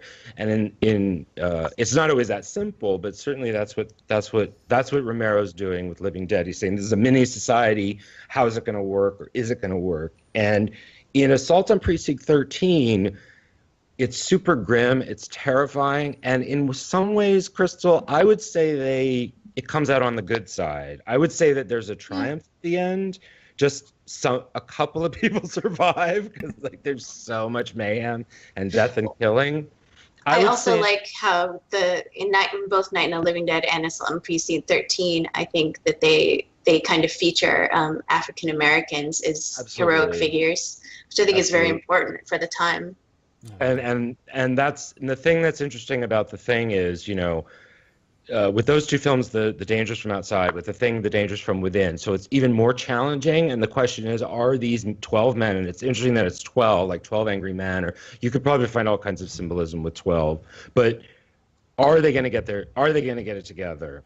And one thing I noticed watching it this time is that McCready, played by Kurt Russell, who is our quote-unquote hero, although I really think he's more of an anti-hero. Let's call him a survivor. Well, okay. He lives totally separately from everybody else. He lives up the stairs in a cabin. In that scene where he's pouring liquor into the computer, he's by himself in his room. He doesn't hang out with the guys in the rec room. He's completely a loner. And it's like you were saying, Crystal, it's the man with no name, the man with no history. It's the Western. And Carpenter's been quoted as saying his intention was all he wanted to do was to make Westerns. And of course, you can't make a living doing that anymore, so the horror thing happened, but he does bring a lot of that in. Kurt Russell's the ultimate, I'm my own man, I'm only looking out for number one, you don't know me, you're not going to know me, I don't offer myself to you. And it's done, like you were saying also, Crystal, with the space. Spatially, it's made really, really clear when we see that Kurt Russell's character is completely living separately from everybody else. And it is interesting that he's the one that can fly away, and anyway. So do the parts in The Thing, the men are incapable of coming together to dealing with the threat. And I thought, well, wait, and then I realized that The Thing itself is the opposite. The Thing takes many parts and brings it together as one unit. The Thing can absorb anything, and it becomes unitary. It becomes a single organism that works. And it's going to triumph because it's got its sense of organization, or sense of taking multiple things and bringing them to one. And you can see how tensions are high at the beginning of The Thing with the men, and they only get worse. They only escalate from there, and that there's no bonding. There's very little. There's no hierarchy. There's a lot of confusion. There's chaos. There's a lot of suspicion. But these seem to be things that were already latent. And I think when you do, and the implication is that they've been there for quite some time. I think that they're going to wait out the winter to resume whatever research they're doing in the spring. I think it's that kind of a situation. So the question is McCready, The most shocking moment of the film to me, and I gasped out loud, I've seen it many times, but I hadn't seen it in a while, is when McCready shoots Clark. Absolutely shocking. Clark is the dog guy, right? The one who is holding the He's knife. holding the knife, or he's holding the box, Yeah. or whatever that is, the scalpel behind his back. Yeah. And he attacks McCready. Has just been, the guys have tried to kill him. I mean, we're barely even Yeah, halfway through because the McCready movie. wasn't because he had that They sweater found and they the- didn't They trust found him. the ripped up clothes. Right, they found apparently- his jumpsuit ripped up in the snow Right. Yeah. or stuffed somewhere in his. So they locked him out. I mean, they just like, without even thinking about it, it's like immediately. We lock him out. He's obviously a thing. He's going to die. He survives somehow. He manages to survive. He comes in really, really breaks angry. through a window. He breaks through a window and he's got a gun. And he says, if any of you, he says, I've come up with the test to figure out who's a thing. This is not a good way of judging who's a thing and who's not, by ripped up clothing. Clark says, oh yeah, we should do that, but he's got a knife behind his back. And then he comes at McCready. McCready doesn't even blink. He moves his arm, shoots him, and moves his arm back. And he didn't do that because I don't think he did it because he thought Clark was the thing. I think he did it to make a point and say, now you have to do what I'm telling you to do, and now you can't gang up on me. Well, yeah, and you're it's gonna make almost this thing like a happen. calling a bluff moment, and he wasn't bluffing. And yeah, right before that, Childs is one of the black characters, and he's the one that he ends up with, and he says, you're full of shit.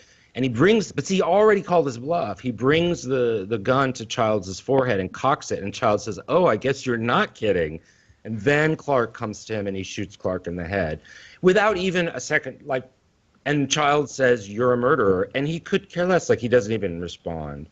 So there's this question of is McCready heroic, or is he just looking out for number one? Does he He's a care about the survivor. survival? But It does he is- Well, care I about feel anything like else? Kurt Russell's characters in John Carpenter's movies in general are always looking out for themselves. Yeah. Right. specific. And I think that because he's the one we identify with, there's a lot of ambivalence about. I mean, part of it is that Kurt Russell is so magnetic and so fantastic, and he's so Yeah. young in this movie. Oh my God, he's so young. He looks like See, he's I didn't. 21. I always. Behind Miriam so He's fast. so beautiful. He's so beautiful in this movie. So that was really.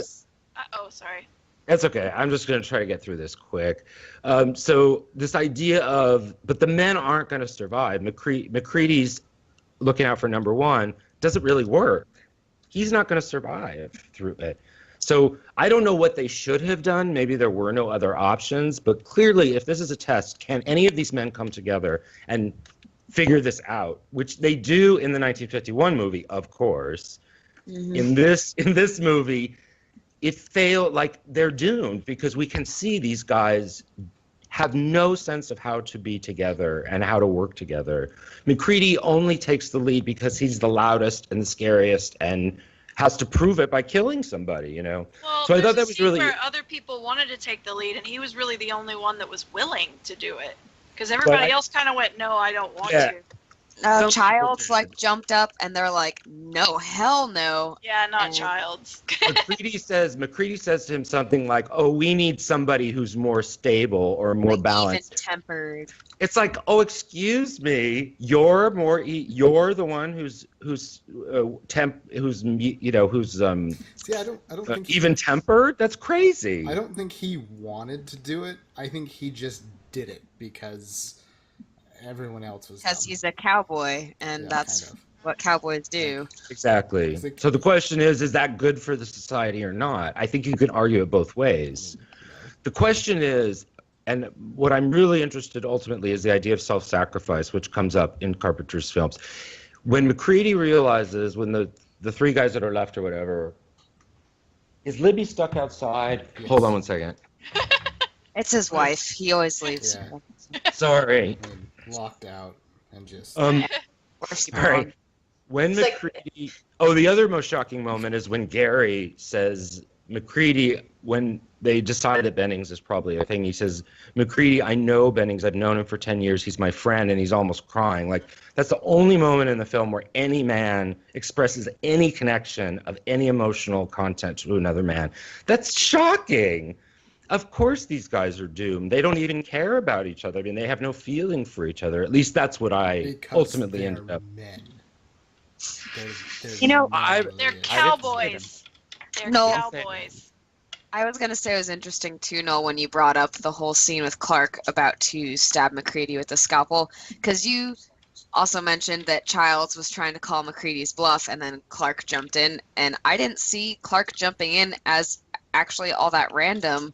I mean, obviously there were shots leading up to it, but I saw it as him protecting Childs. Like, Oh, that's he's actually interesting. going to shoot Childs. Now's my Oh, that's chance because interesting. this dude is out of control. Like, that's Oh, how that's I. interesting. You're out I of don't know. control. Yeah, a little bit. It's just that the he absolutely doesn't. McCready doesn't flinch, and he moves Yeah. the gun right back to everybody. Like he had He's just like, nope. just like I feel It's just- like McCready's separation from everyone was the thing that made him the one able to make the hard decisions. yeah. The question And is, did he make that's- the right decisions? And Yeah. I don't know. Is I'm there not a sure. right decision in that situation? I don't That's the think other there's a question. scenario where this could have went right because I mean we already saw that the Swedish people died too. Right. Yeah. And then The Swedish. if we They were take this- Norwegian, Monica. Norwegian people, sorry. we take this theory and put it into Prince of Darkness. People are trying to work together. Exactly. And they're exactly. failing anyway, and it still takes that one person to do the self-sacrifice to actually. Basically, Yeah. all of them fail. All three Right. movies, So they all Brady's fail. basically done the whole second part of my argument, so I'll move on to the third. No, can that's do that's that one pretty too. much what I was going to talk about. Excuse me, I wasn't You won't. done. There's no way you could do that with the third. It's too hard to do that. I mean, I had to really dig to come up with something. But I wanted to say that one last thing about the Thing. When McCready realizes that the Thing has destroyed the heating system, right, and the lighting, he's destroyed the electrical, whatever, that they're going to die anyway. Is McCready trying to kill? McCready tries to destroy the Thing. He and the two guys that are left, I guess, and then he burns down all the camp so that the Thing has nowhere to, can't stay warm or can't stay inside.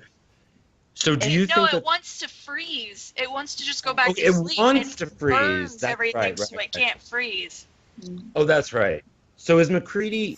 So what is McCready thinking at that point?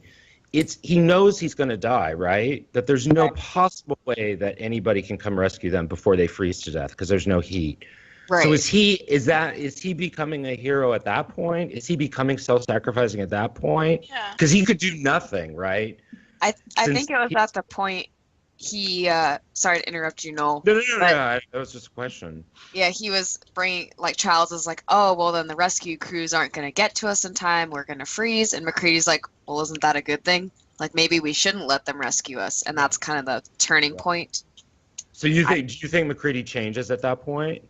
I don't think he changed, but I think that's when I mean, they already decided that they weren't going to try to get out alive anymore when they started placing all the, like, detonator charges.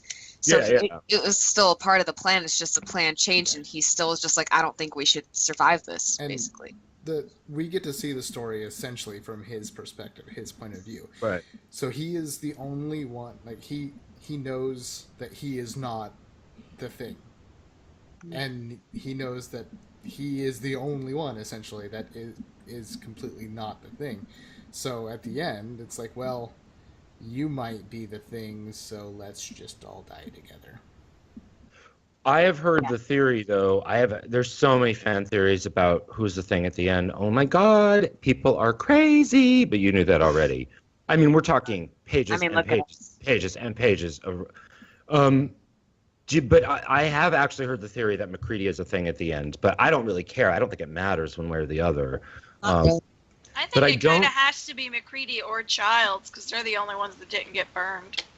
Well, that's what I mean. That there's most of the theories are that Childs is a Thing, but I've also read theories that McCready is a Thing, and I've grown to like Childs by that point. I don't know if other people feel the same way. I feel like he's the only one that can stand up to McCready.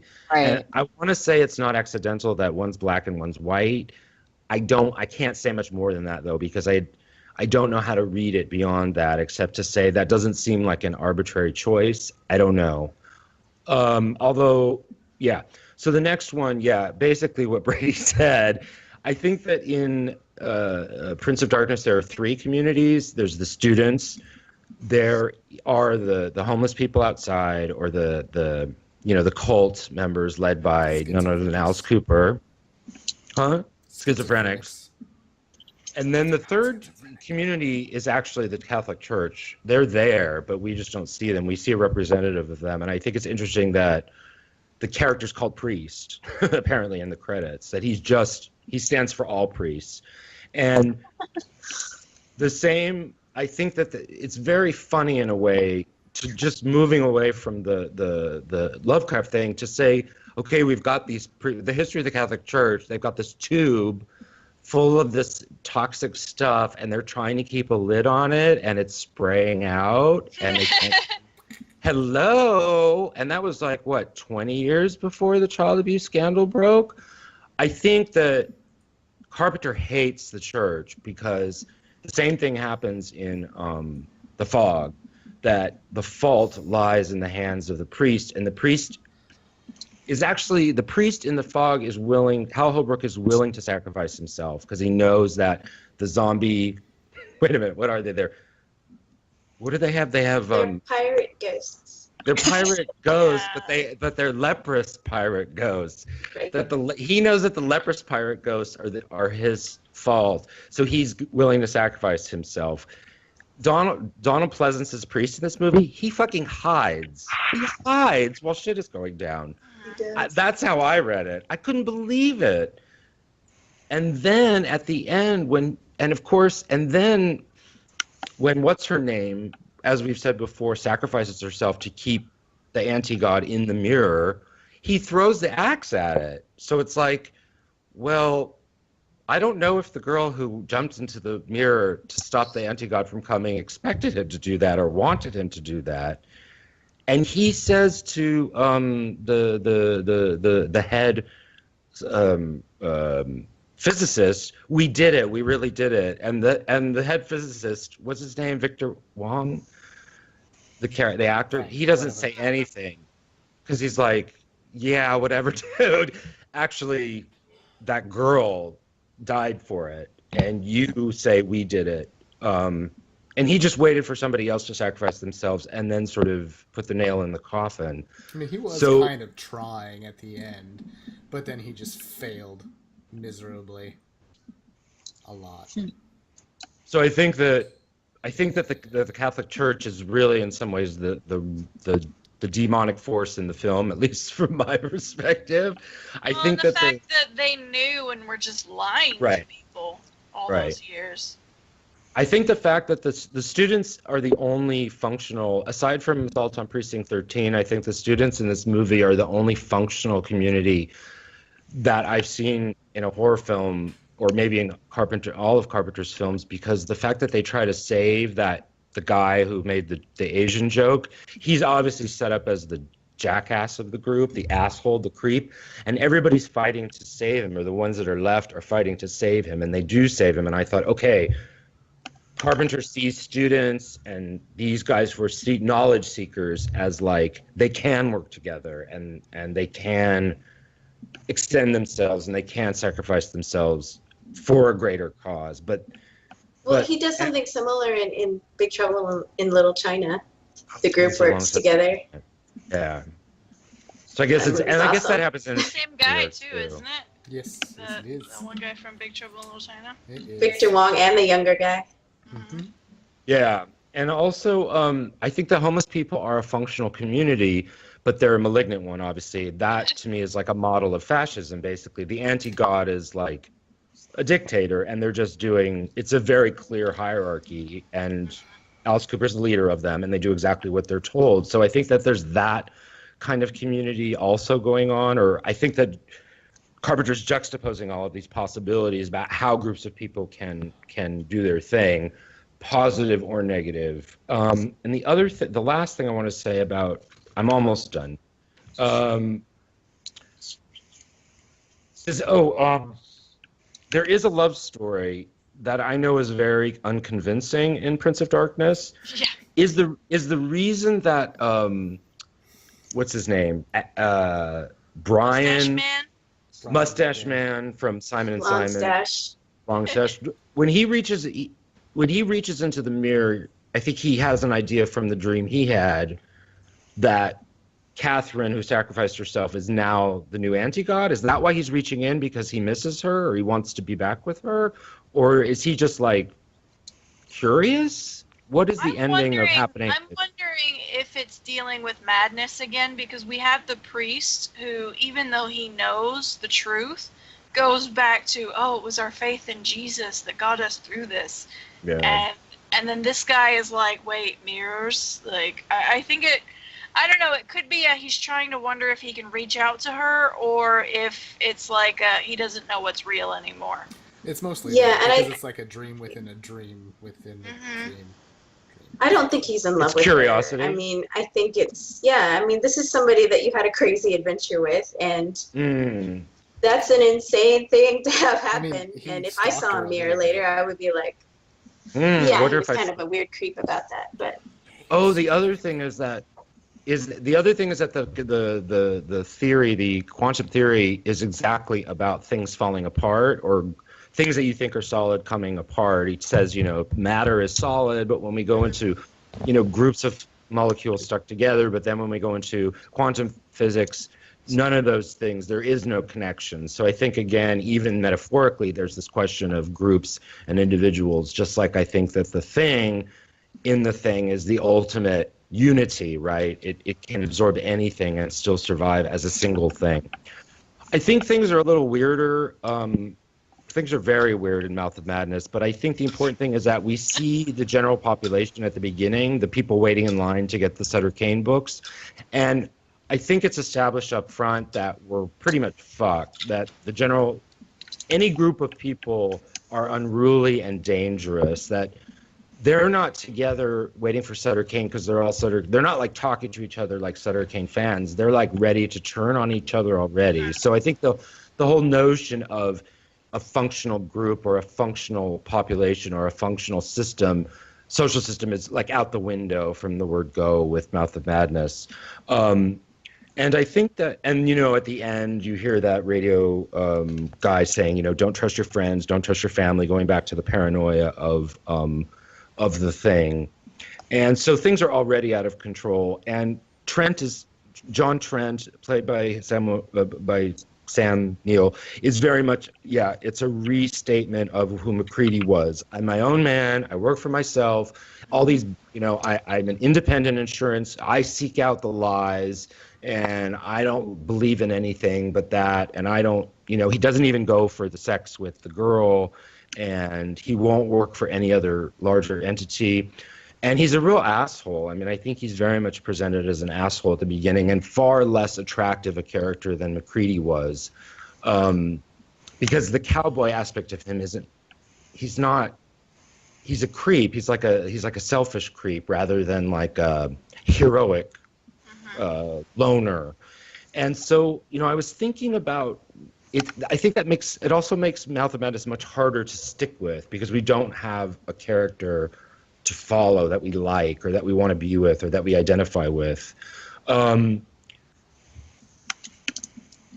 Noel, I don't want to throw you off. Yeah. I have a question for you. Do you think that Carpenter is using his main character's selfishness and narcissism, and a lot of times that's how they survive things, is by being selfish? Do you think he's holding that up as a mirror to the audience to be like, this is what you watch and you'd be willing to survive? Like, maybe you should be questioning like who you are and what you would do if the roles were reversed. Absolutely. I mean, she says it to him straight, the female character. She says, if madness became the norm, you would be totally alone and isolated. So I think that idea is already being presented. I think all of this comes out of the fact that Carpenter lived through the 60s, or he saw the idea of the world or the culture coming together to change things. And so much of the horror that we're talking about post-Vietnam is about the impossibility of that. I mean, certainly that's what started this whole, that comes up in a lot of these guys' work. And I think that, John Carpenter got enraged when Reaganism came in, and that's, you know, the inspiration for They Live, and he's spoken very openly about that. But I think, I'm not sure if I answered your question. He's challenging the audience, I think, without a doubt, you know? That's why I think Mouth of Madness is more of a challenge than The Thing, because it's like, here's a hero who's really unlikable and that you wouldn't want to be. All right. And then I thought, well, Kane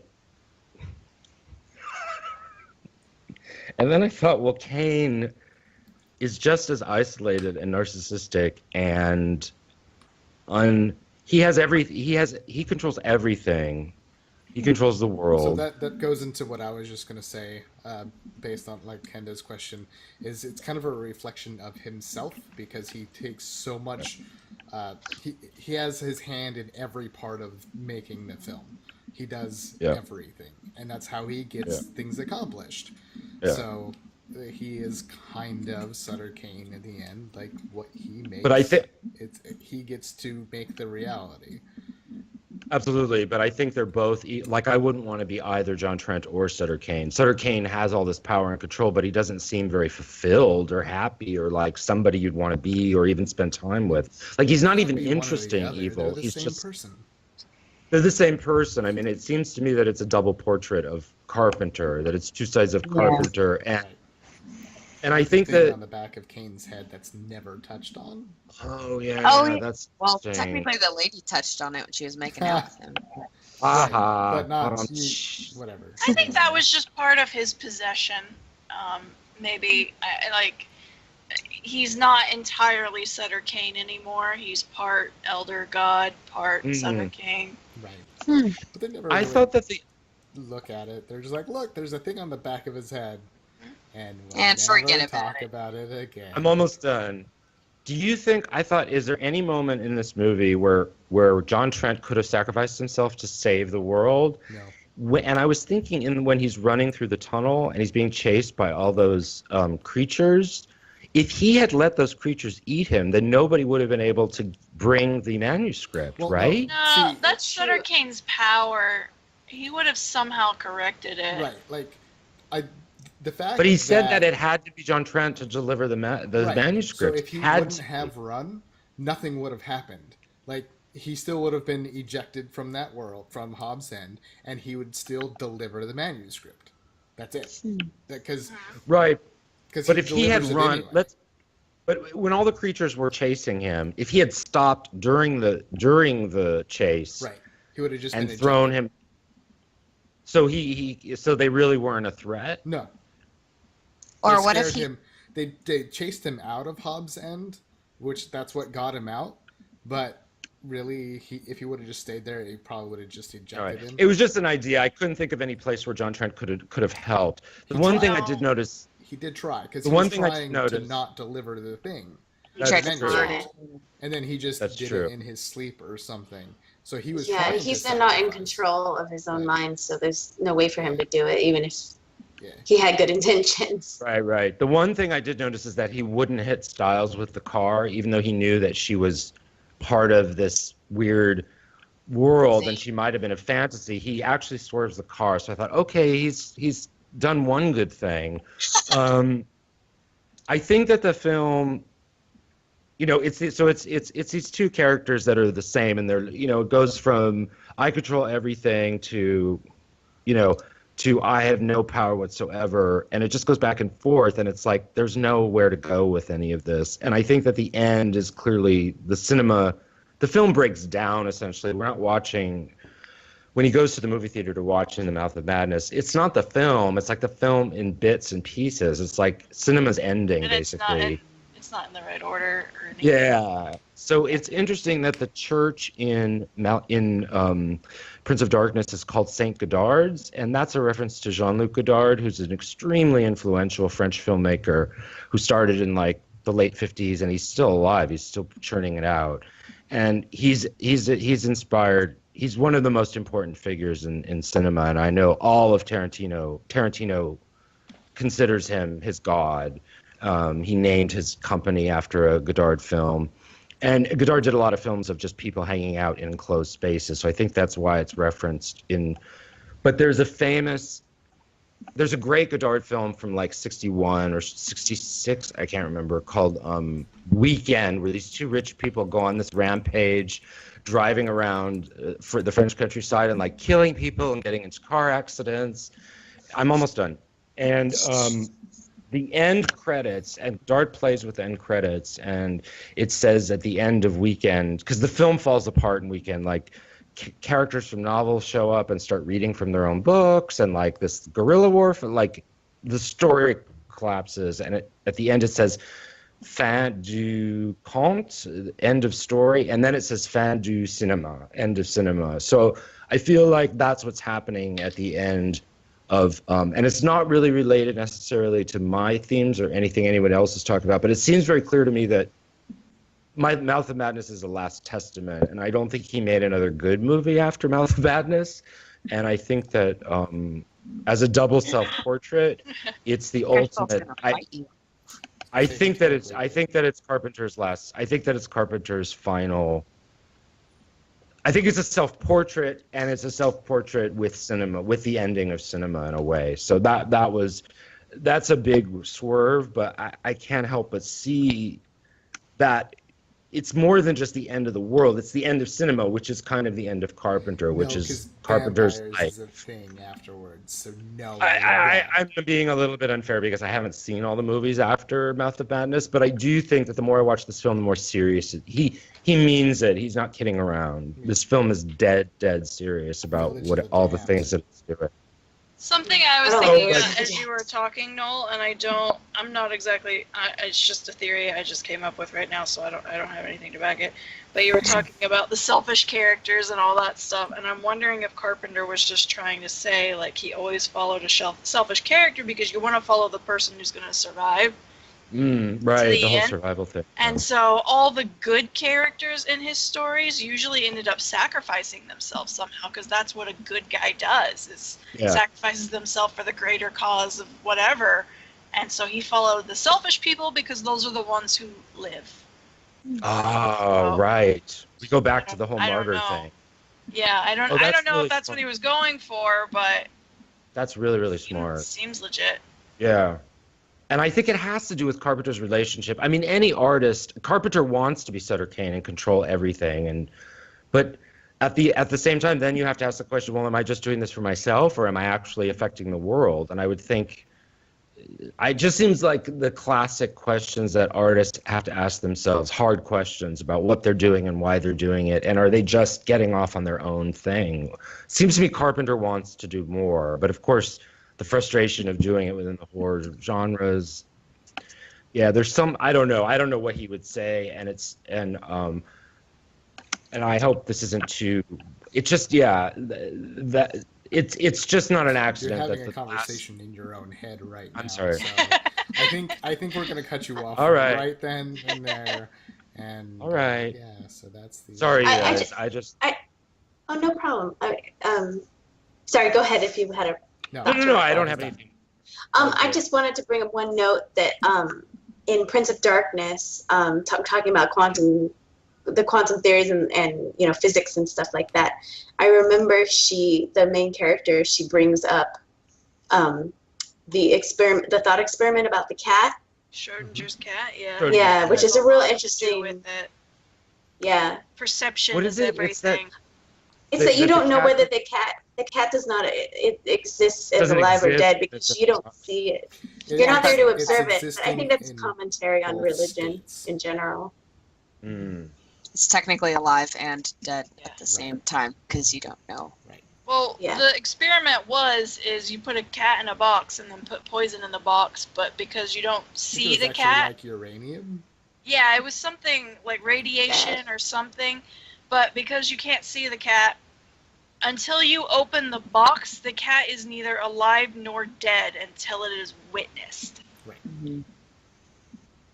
So it isn't and is both states at the same time. It's perception. Right. How do you see that as being related to religion, Crystal? I mean, isn't religion about not knowing, not seeing? Well, until religion is proved, it is both correct and wrong. Oh, okay. Wow. Yeah, or the existence of the devil in general. Mm-hmm. Yeah. To because poet of some sort. Um, faith is a surrender of reason, not a reason to surrender. Right. Right. So yeah. So do you think that, am I wrong in is his hatred just for the Catholic Church, or is it's not for religion in general? I don't see that in any other of his films. Sorry, Kendra, go ahead. Oh, it's okay. I was gonna say I'm not even sure. I mean, I could see where you're getting hatred from, but at the same time, I think like he's pointing out that this is a system that has failed us as like a society, and it's just going to continue to fail us the longer we put our faith in it, so to speak. And yeah, I think he just was showing it failing over and over and over again, and anything But that I was like also that science failed us too. It wasn't Yeah. just not when it just came down to it. It was our own courage that is the thing that tried Right. to save us. Like, Because I don't see too much like religious hatred in any of his movies. Really. I was thinking more just the institution of the church rather than religion itself. I mean, 'Cause it's the conspiracy theory that the Vatican City houses all kinds of relics and stuff that the public will never ever see and will never even know exists. But It's- I just don't see, I mean, the green bile to me, I can't see it as anything else but all the horrific things the Catholic Church has done over the years, that both all the, support of the Nazis and killing people in the Inquisition, just the most disgusting, vile things that institution has done. I mean, to me, that's what's I know it's a lot of other things too, but maybe it's my own hatred that's coming out, but I think just you're feel, and projecting. well, Donald Well, that's what you Pleasance is do. a real creep You in like to that project, film. So well, that's the point of analysis in film. exactly. Exactly. put I yourself. love Donald Pleasance, by the way.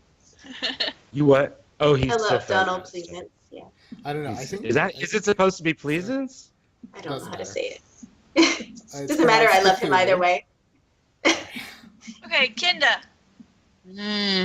Oh my God! I Yeah. forgot there's more. Uh-huh. I'm so It is. sorry. And you were almost done. And Brady I am done. has to go. I've Right? been done. I don't think Brady had one. I mean, I have lots to talk about, but I've been just shoving it into your guys' Shoving it in, conversations. like crevices. By and the you- way. That's fine. That's what I do. I'm so sorry. Jab around. Oh, you're fine. Well, I didn't really start with a particular idea that I wanted to focus on when I started watching the movies, but things just started popping up and I started taking notes and I was like, oh, okay, this could be interesting. So I noticed, mainly with the thing, a lot of the deaths of the different people in the crew and the Norwegian pilots had a lot of facial mutilation, and I thought that was kind of fascinating, and I decided to try to delve into that and see maybe why or what significance it could be. I mean, one thing I pulled up was that in the medieval ages, facial disfiguration was a form of punishment, and the part of your face that was mutilated would depend on the crime that you perpetrated. So, like blaspheming, you might get your mouth stitched shut or the corners of your lips sliced open, or if you saw something you weren't supposed to see, or like an eye for an eye, that you'd be blinded or have your eyes gouged out. And I guess if you got your nose chopped off, that had to do with like you betrayed somebody, or you I would betrayed think that would be somebody. like brown nosing. Yeah. And I guess, I don't know. So it was a cool idea, but when I went back and tried to refocus on the different ways people's faces were mutilated, a lot of it wasn't that specific. Like Clark was shot through the head, or Well, a Norwegian. Sorry, go on. facial. No. I'm sorry. I'm trying to think of specific examples of the facial disfigurement in the thing. Is what you're talking the about whole right head now. comes off and then Right. crawls away. Yeah, and then like One the face spider. gets ripped in half.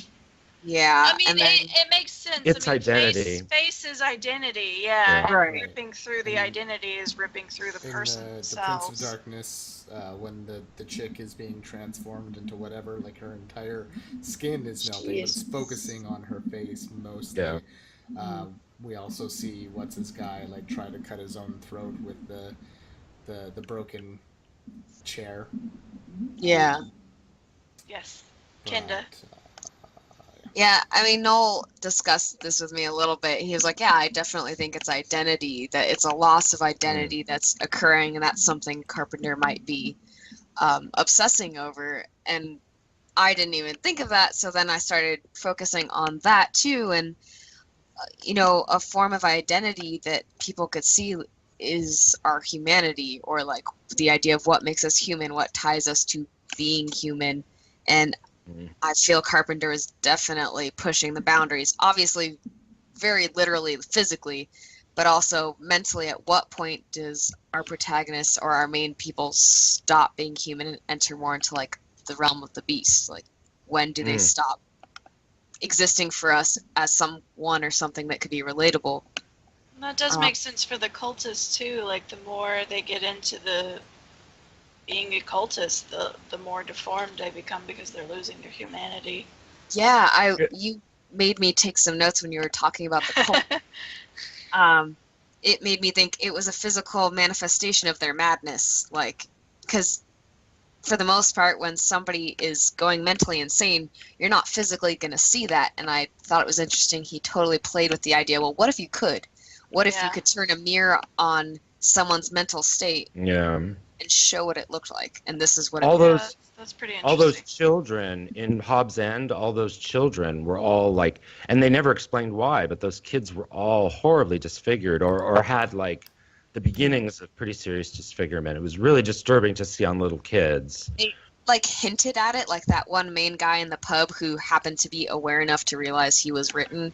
He mentioned, well, it all started in the church. It started with Cain, and it started with my little boy, and then it like infected everybody. But they didn't say why or what it was. So that's another church. I'm telling you guys, he's got big issues with the church. The main bad guy's house was the church. Yeah.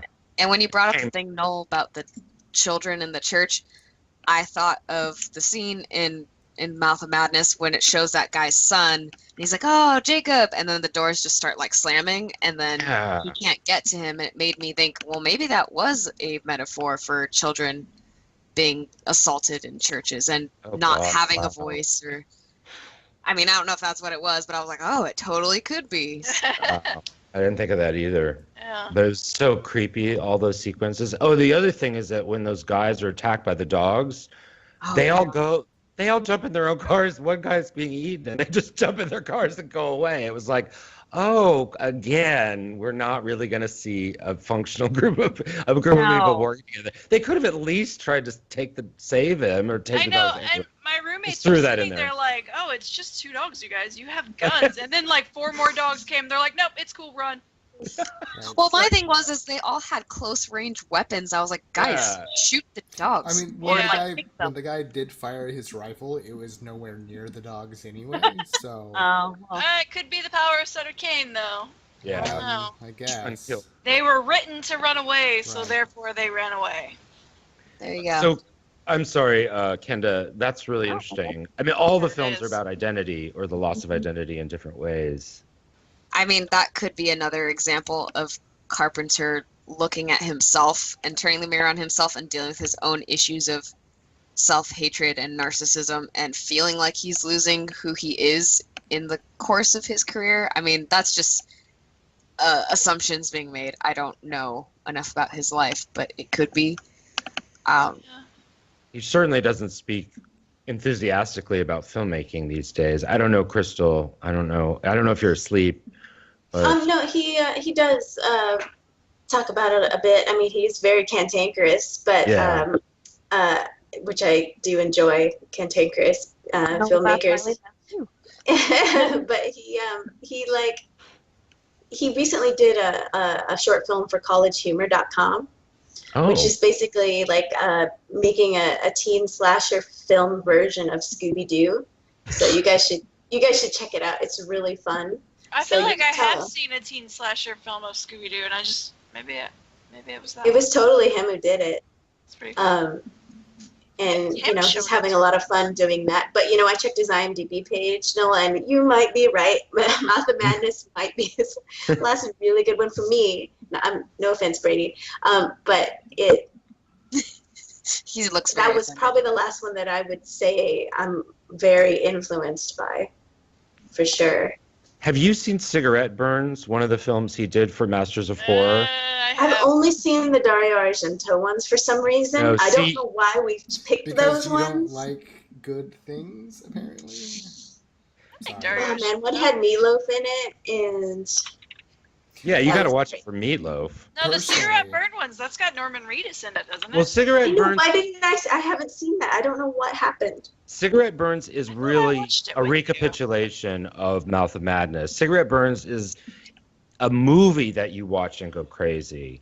So it's like 2010 or something like that. I mean, it's a good distance after Mouth of Madness, but or 2005 or something like that. But he's dealing with some of the same issues, and it's really interesting. It's weird and it's clunky, but he is still mining that same territory, or that same set of themes of like the ultimate film, the last film, madness in cinema, and rather than a fiction writer, a filmmaker. So you should check it out. Everybody should check it Oh, out. I will for sure. So Kenda, what about facial? Did you see Facial Disfigurement in? Oh, I guess we've talked about all three films. There's It's some. in all three films, yeah. I gotta say, some of my favorites were definitely the spider legs, like poking out of what's his face, Norris's head. That was amazing. And then I found the scenes with Linda after he realizes she basically became Sutter Kane's whatever, familiar. extension. It was almost tragic in that he kept hoping that she was the same, and he kept treating her like she was human, and it played more with those boundaries of at what point is she no longer human, because she still looked human, Yeah. but then there would be things that she would do, and that moment when she like twisted on the side of the road, Yeah. For no reason Yes. at all. Awesome. and then she like Right. started chasing him and like laughing, and it was so So disturbing. funny. Yeah, it was like And funny too, yeah. but She's sad. still wearing that same long, Yeah. cream white sweater. I love that outfit. I And, will like, buy it's that for you, just- Noel. There's She no was- reason yeah, for it. great. She just like twists herself because reason. Well, they Yes. finally got the spider walk right. I mean, It was- please. That was what it should have looked like. That you was know, one of from- my favorite moments of that movie, though, even though it was out of the blue. It was sad, and it was funny, and it was disturbing all at the same time. And yet he still, like, almost wanted to put her in his car again and keep going. And it was like, dude, leave her. She's a crab lady. I Like, think it's the theory of like, as long as if I can get her out of the town, she'll be okay. Let's just Yeah. get her out of town, and you'll be I And then, like- love that actress. I love that character. I don't know if other She was people. very cool. She was Yeah, I fantastic. like her too. Oh, right. She might have never existed. But Brady, when you say for no reason, was that a complaint that No, it was like, too arbitrary? Sort of. I don't really know, because it was Hard very to say with that entertaining. movie. But like when I was I watching think it, that's again just like a Lovecraft thing. It's like, isn't this how all humans get out of cars?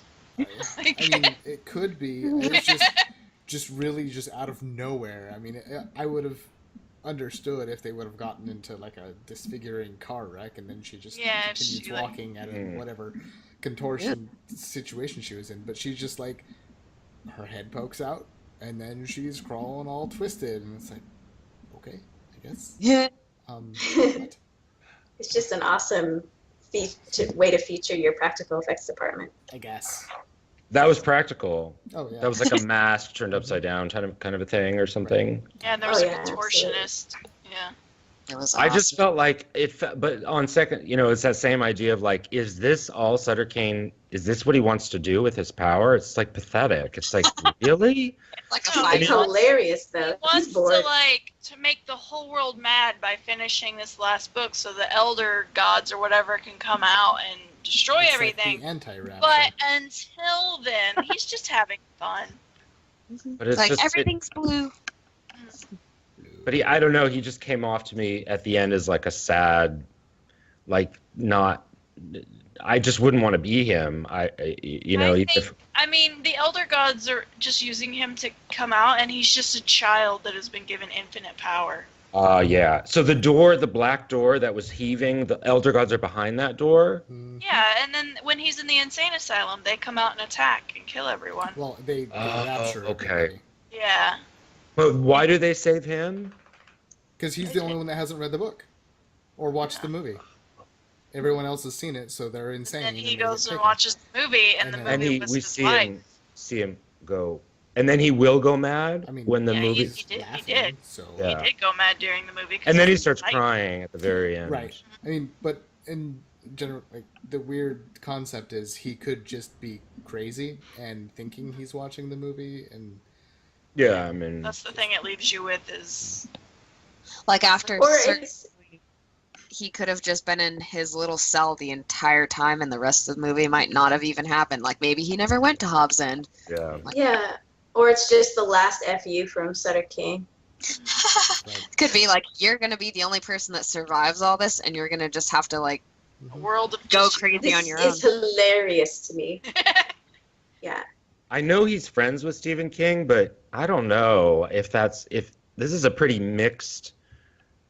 I bet he it's got a a very kick mixed, out of it. huh? I totally thought bet it was a Stephen- joke, and I'm sure even, Stephen well, King. he even the town and Hobbs End, the location of it, it was in- like all No, I Where- know. I all know. of it was Kane's, really close to where Right, all Stephen of King's Kane's books take place in Delaware, like Yeah. Maine, because reasons. Because he lives there, right? Stephen Or he King did? was That's what like where Stephen King's reason is. Stephen King does all his things Right. in like city. Yeah, right. And Yeah. all And then- he just kind of touches on all the little tropes that Stephen King does. And it's I fantastic. enjoyed it, and I'm a huge I am halfway ashamed of how much of a Stephen King dork I am because it is my guilty pleasure to read that stuff. It is my garbage reading. It doesn't make me smarter, but I love it. And so I totally caught all those tropes, and I thought it was great. I wasn't like, "Wow, I'm so offended! How dare they?" It was No. like, I "This is giggled hilarious." every time they said something.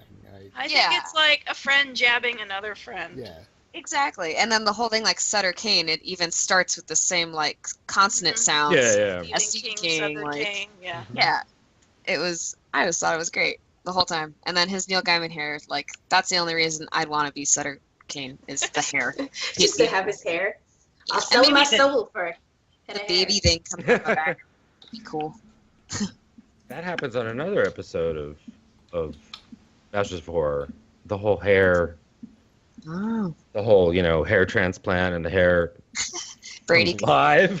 Simpsons did it, but anyway. the only thing Alright. that I really have to say about it is I don't see how it can be classified as a trilogy because he's got like 4 other movies that follow the same sort of concepts anyway, like The Fog, and Ghosts of Mars, and The my Fog opinion. isn't an apocalypse movie. Well, it's fairly Everybody- Lovecraftian.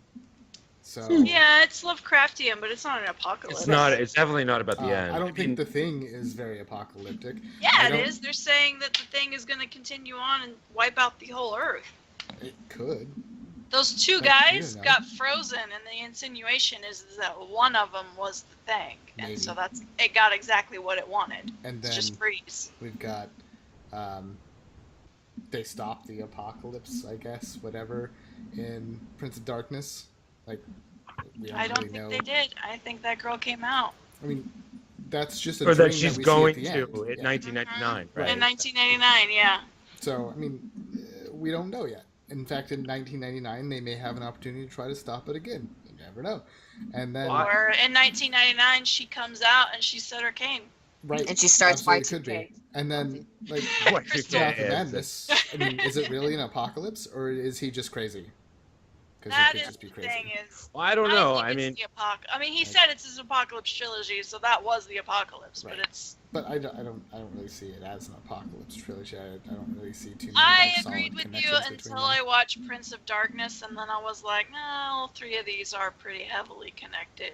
I mean, watching any of his films, even watching Assault on Precinct 13, there's something so apocalyptic about the whole thing. This sort of deserted landscape in downtown LA. I mean, it's so horrifying. I mean, the space they're in is so debased and so Even lacking Halloween of 3 life. is kind of How- Lovecraftian in a way. It is. It so is. Like Halloween 1 feels very apocalyptic. I mean, they have an apocalyptic vibe, even if the stories aren't necessarily apocalyptic. So that's just where I'm coming from. I don't see why it's like a trilogy. No, It's just I agree with you, Brady. I think after the fact, he might have wrapped it all up into a nice bow. or like he just finished like Prince of Darkness and he's working on Mouth of Madness. He's like, I'm gonna call these a trilogy. Yeah, I think so. I think that's more likely. right. I don't think he planned to make these from the get-go or anything. No. I think he's just obsessed with this That's material. one thing I was saying when I was emailing is it could very well all be a happy coincidence. And then they just progressively get worse because as he just kept making them, he just kept thinking of ways of progressively making them worse. Or Well, better. the apocalypse on a bigger scale. That's what I mean by Worse worse. for the a people bigger in the movie. scale. Apocalypse. Yeah.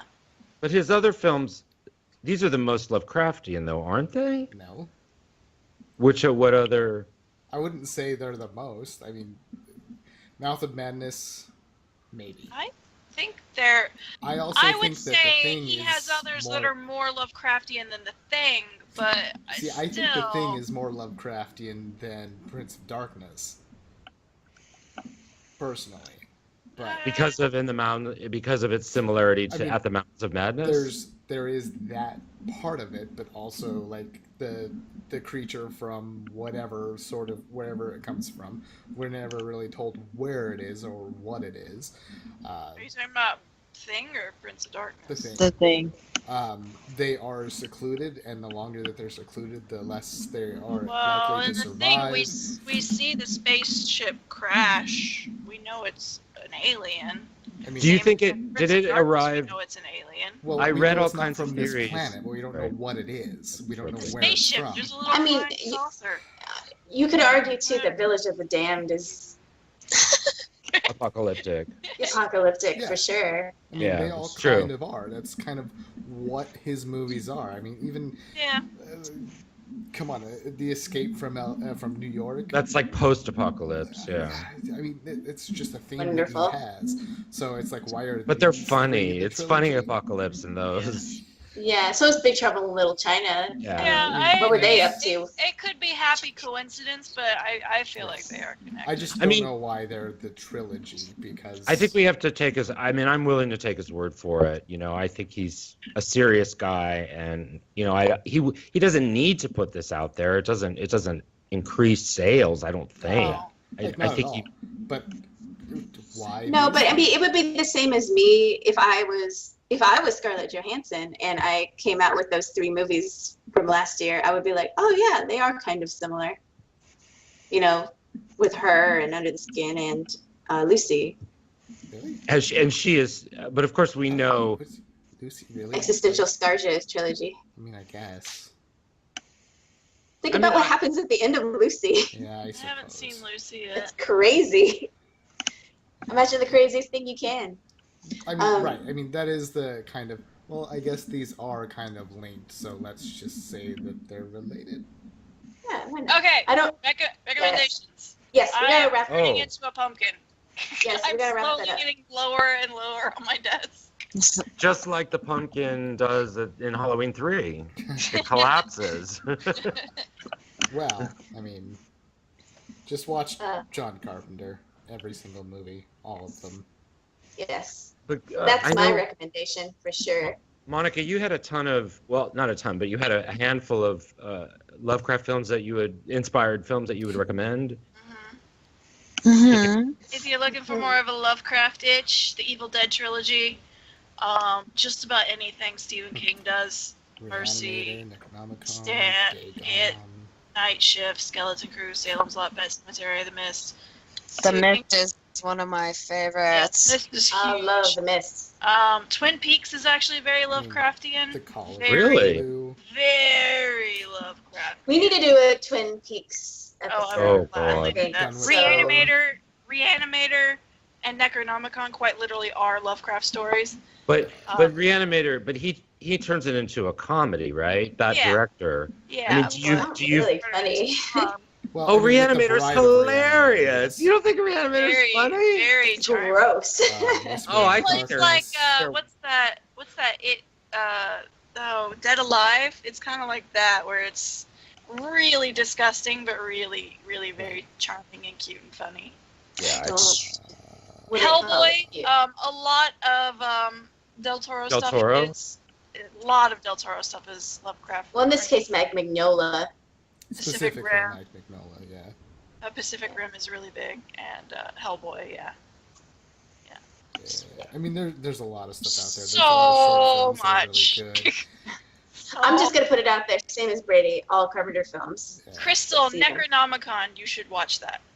It's I- an older movie. You can find it I'll on. add it to my I list. watched it on YouTube. It's good? It's hilarious. Oh, it's hilarious. It's Another- like Reanimator and Dead Alive, and it's fantastic. It's a bunch of short stories, and it's got that guy I love. Oh, what? I'm just. Oh, it's a bunch of short films. It's an omnibus film.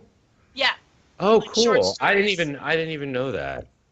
And So it's recommendations. got- oh, jeez, what's that guy's name? I love. Is there somebody who works in the Oh. Carpenter style that you think is AM 1200 was the one I was looking for specifically. That's very Lovecraftian in that sort of really obscure insanity way. So if you guys Is this haven't seen that, AM 1200? yes, That's the name of the film. yes. Do we know who made And, it? I don't know. To answer your question, Noel, and to say Jeffrey Combs is in it, the guy that I love. And if one person that is very heavily Lovecraft would be Stephen King. Pretty hardcore, everything he does. Didn't know that. And Neil Gaiman does a lot of Lovecraft stuff too. Let's see, specifically the Johannes Cabal books. The Fear Institute is literally about Nyarlathotep, whatever, fucking with people. Nyarlathotep? So that's a thing. Yeah. There's a ton of video games. We were talking Oh earlier. yeah, Alan Wake. Alan Yeah. Say Wake, that. Amnesia. Eternal Darkness, Eternal Darkness. Amnesia. Oh, there's a ton. Cthulhu's Oh. huge in the geek culture. Darkest Dungeon is amazing. Uh-huh. Oh, Paul loves I that love one. I haven't that played it. game. Crystal mentioned. Also, sorry. Until Dawn. Yeah. Is that a game? Yeah, it's It's a a game. fantastic game. It plays like a movie. It's so amazing. Crystal, You you got said it. that you felt that It Follows was worthy of following in Carpenter's style. A lot of people have stolen his style, but what films are really good? You know what I mean? It Can people Follows think- is really good. Yeah, Follow I mean, the Carpenter. or that have Yeah. some of his vibe to it. Cabin in the Yeah, I mean- Woods. Cabin in the Can I- Wood. What? Could I say Clive Barker has a lot of Lovecraftian-ish? Oh yeah, like, sure. and I It's love everywhere. Clive Barker. It's Gay S&M everywhere. Lovecraft. Oh, are you asking about Lovecraft or are you asking about Carpenter? I'm asking Carpenter, about but- films inspired by Carpenter or have a similar vibe Oh, that you yeah, think any- are good. Adam Wingard films. For That's reals. The Guest That and- guy. And and- You're Next. and You're Next, Yeah. right? Absolutely. He's one of the biggest ones. And It Follows is more unique. I I kind mean, of you, thought what is like 10 Cloverfield Lane or whatever to me is very Carpenter-ish. yeah, that was Haven't really good. Yeah. Okay. That was a really good movie. Yeah. Oh, don't say anything because I haven't seen it yet, and I want to Go watch see it. Watch I it. will. Stop watching our Yes. podcast and go watch the movie. Okay, bye, guys. All right, we should. Yeah, Noel, I did you think have a film? I can't think of anything that we haven't mentioned, you know, because I'm trying to think of. He's so inimitable. The more I look at his films, the more inimitable I feel he is. You know, You I- could just say Assault on Precinct 13. yeah, we had like I already said, recommended. I just didn't realize what an absolutely mind-blowing masterpiece that film is until I watched it again recently. The good. Fog, I used to love it. It doesn't hold up that well, but there's some wonderful, wonderful stuff Watch in The it. Yeah. Mist if you want to watch something that's actually good. Yeah, The Mhm. Mist. Yeah. Really good. You've Yeah. seen it, right, Noel? Yeah, I have, and yeah, it's good. Yeah, and it's one of the It's really good. one of the only films that what's his name, Stephen King was like, you guys came up with a better ending than I did. Thanks. Yeah, they changed the Thanks. ending in the film, and he was like, "Oh, that's good." Yeah. It's Yeah, really because I remember the good. book was like happy, and they then just go I, off to the mist, and you don't know Yeah. what happens. I never even would have associated that film with King if I hadn't have known. It doesn't necessarily read Stephen King to me. Is that wrong? I guess I'm just not that Yeah, familiar with it's because King. a lot of his movie adaptations are really shitty. So it's Yeah. I mean, like, mostly. oh yes. wow. But I like, can't say all of them, The but Mist A lot. literally is like every shot has something to do with Stephen King in it. One that I Basically, didn't but realize until Paul told me was he was like, "Oh, it is very Lovecraft," and I'm like, oh "What?" yeah, totally. Yeah. Like with the thing Oh, beyond and the yeah. stars Yeah, and then it coming to you in your dreams, and yeah, and humanity And it is like makes you- unimportant. what it makes comes you go down to crazy with the things you is see, and I was just like, "Ah." Lovecraft has changed Oh. horror as we know it, and sci-fi, Yeah. for that matter. Yeah, Uh, a heavy hand influencing our future in horror films. Right. Our But he's present. only been talked about. It's been more recently that I even heard his He's only name getting bandied more about. into the mainstream Pop right culture, now, because yeah. he's been around forever. Like Yeah. I've known about Lovecraft. I since lived when I was in little. Providence. I think I lived like on the street he used to live on. They have a plaque. Actually, they have a whole Lovecraft thing, but I didn't really know Crystal's what it thinking, was like, or can we what just to think of this him. I mean, he was a horrible human being, so it's not like Yeah. I wanna He's get very, close to very him. racist, very sexist, So- very. even though his wife was Jewish and his best friend was gay and he knew it. That's so weird. it There's was so the many time. contradictions. It was the time. Right, but The anyway. thing is like I mean, actually knowing about Lovecraft is a pretty new thing for me too, because my fiance is the one that introduced me to it, and I completely devoured it because it's amazing. But I mean, without knowing who or anything about Lovecraft, I have seen all these things.